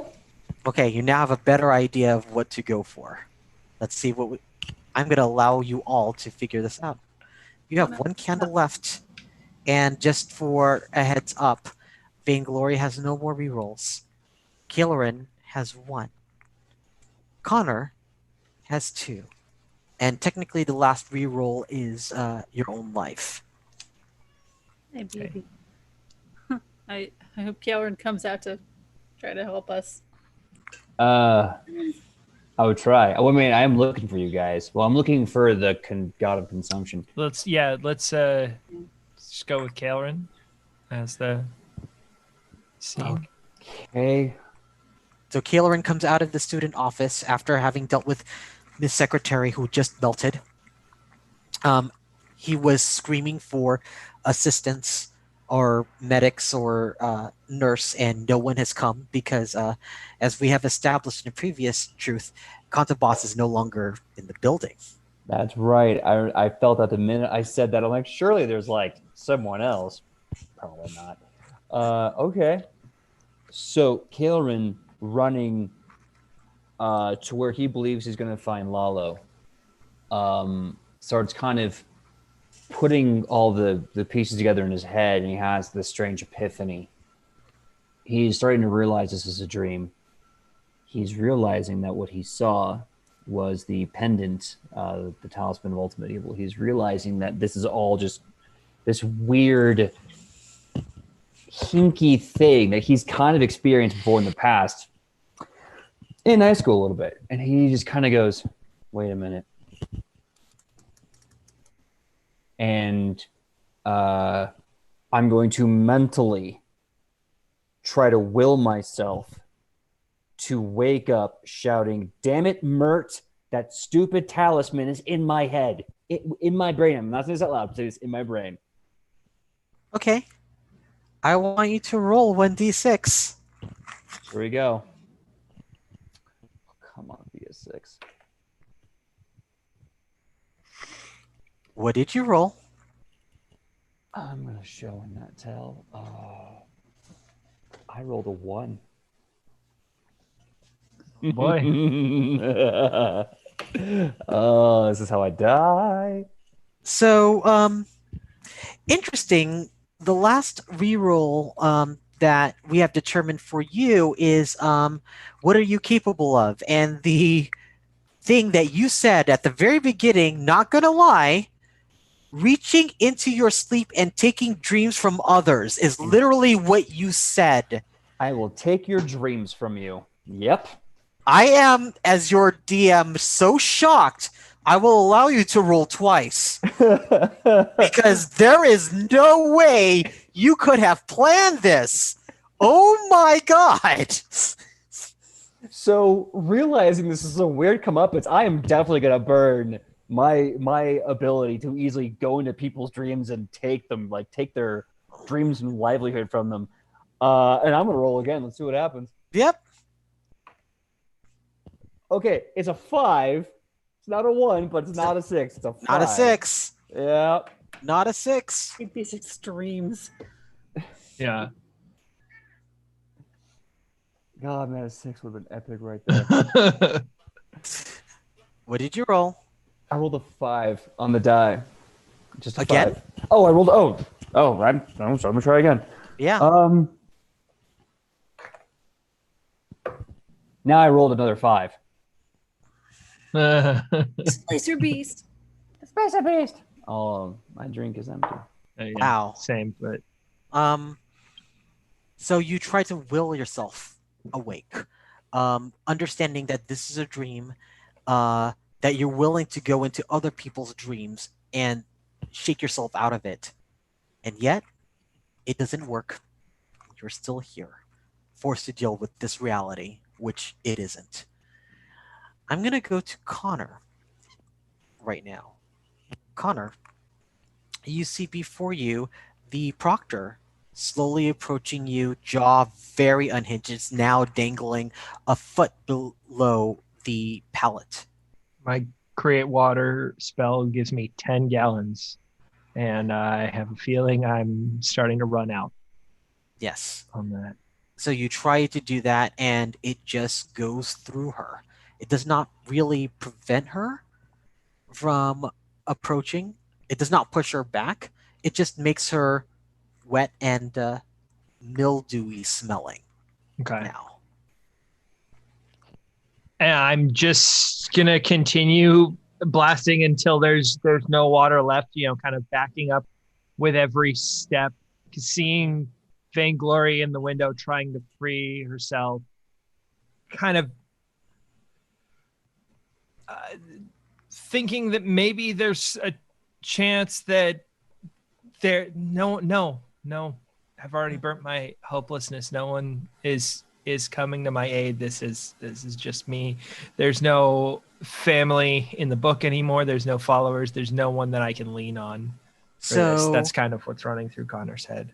as your DM, I do remind you that with that failure that Kael'ryn had, you are now out of candles.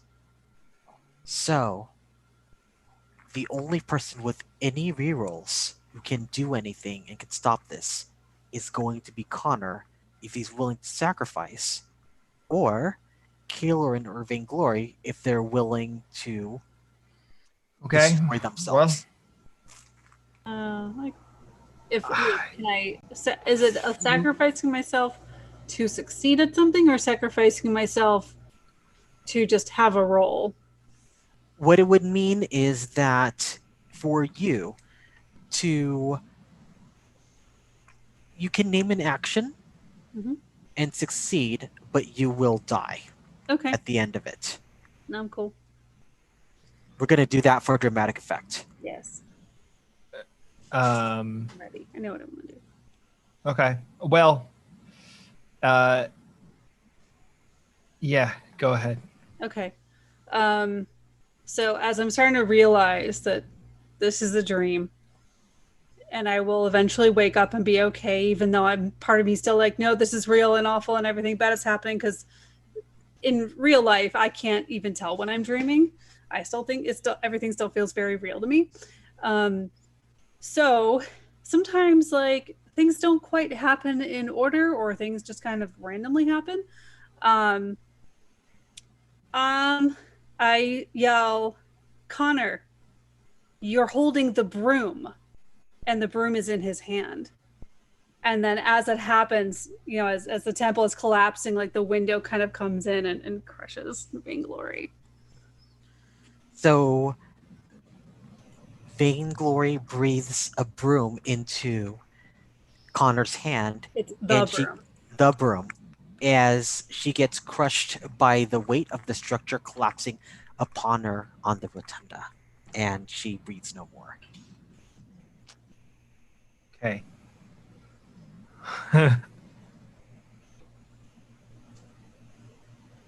Konner has a broom in his hand.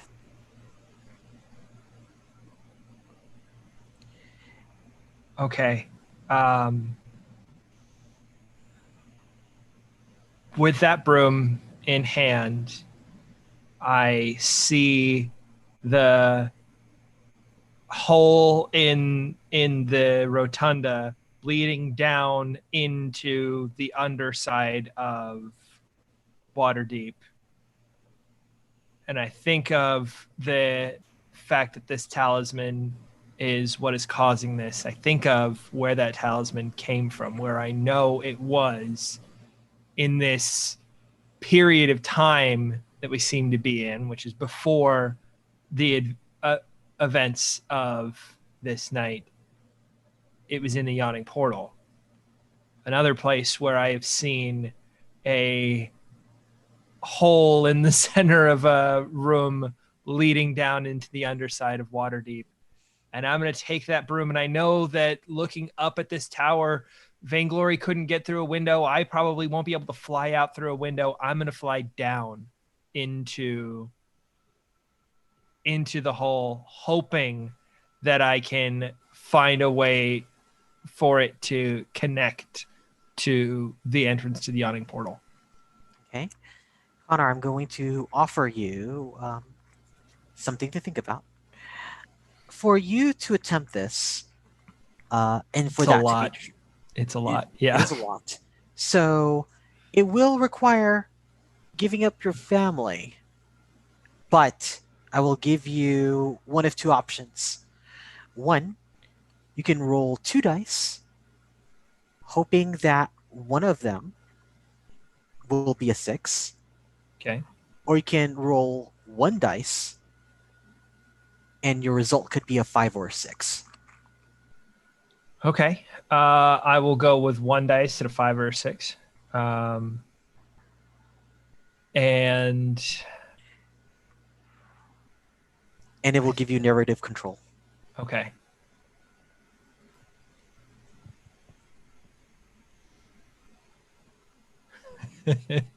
I rolled a 6. Okay. So, I Tell me what happens. burn the connection to my family. As I realize that the broom is in my hand, I take off sailing, kind of looking towards Vainglory in her last moments. And as I sail by the proctor, they reach out and snatch at me, which catches the book and takes it off of my belt. It lands on the ground in the rotunda, and I do not have time to circle back and get it. I have to leave it. And I sail off into the under cavern. You get to the undercavern, and at the very source of it lies the Talisman of Ultimate Evil. Sitting there, eyes pulsating green, the silver sheen of the skull gleams in your eye. What would you like to do when you see it?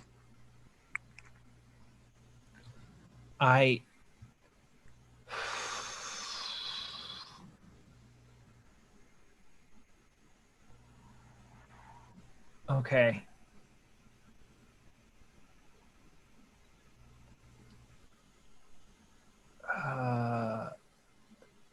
I know this wouldn't work on the actual item, but we're not looking at the actual item. We are in our dreams. We're in a dream state. It's the principle of the thing. I literally, from everything that we've played and the combat that we had last session and using the create water this time around, I have one spell left. I have one spell slot. Okay. And I have a 3rd level spell slot left, and I'm going to use it to cast a remove curse on the talisman. Describe for me what it looks like when you remove the curse. I go instinctively to reach for the book, realizing that it's not there. And instead just focus kind of with 2 hands around the talisman and kind of put as much energy as I can into my hands before touching it, and then eventually picking it up and holding and just staring into those eyes and almost staring down this god. And that is what this moment is, of just willing myself not to blink in the face of pure evil. As you hold the talisman in your hand, it hurts to hold it. It's crippling pain, but this does not make you let go of the talisman. You look into its eyes, and the pulsating light that comes from its eyes starts to dim. And then, like a brief flash, it goes out. And suddenly, all at the same time, you all wake up from your beds. And this is where we will end today's episode. I am sweaty. I'm Wait, this is You're muted, Courtney. You don't see the reaction of Vainglory and Kael'ryn waking up next to each other. That's what. Yeah. oh yeah. Oh, okay. All right. Do you want to? Let's play that scene. Since we know everyone's gonna want this, play the scene of you two just waking up. All right. I think since obviously we went to bed facing away from each other back to back. I think when we wake up, we're facing each other this time. Absolutely. Kid, would you mind if I'm even like kind of nuzzling like on your shoulder a little bit? Like it's kind of okay. So I'm just kind of like nuzzling on the shoulder.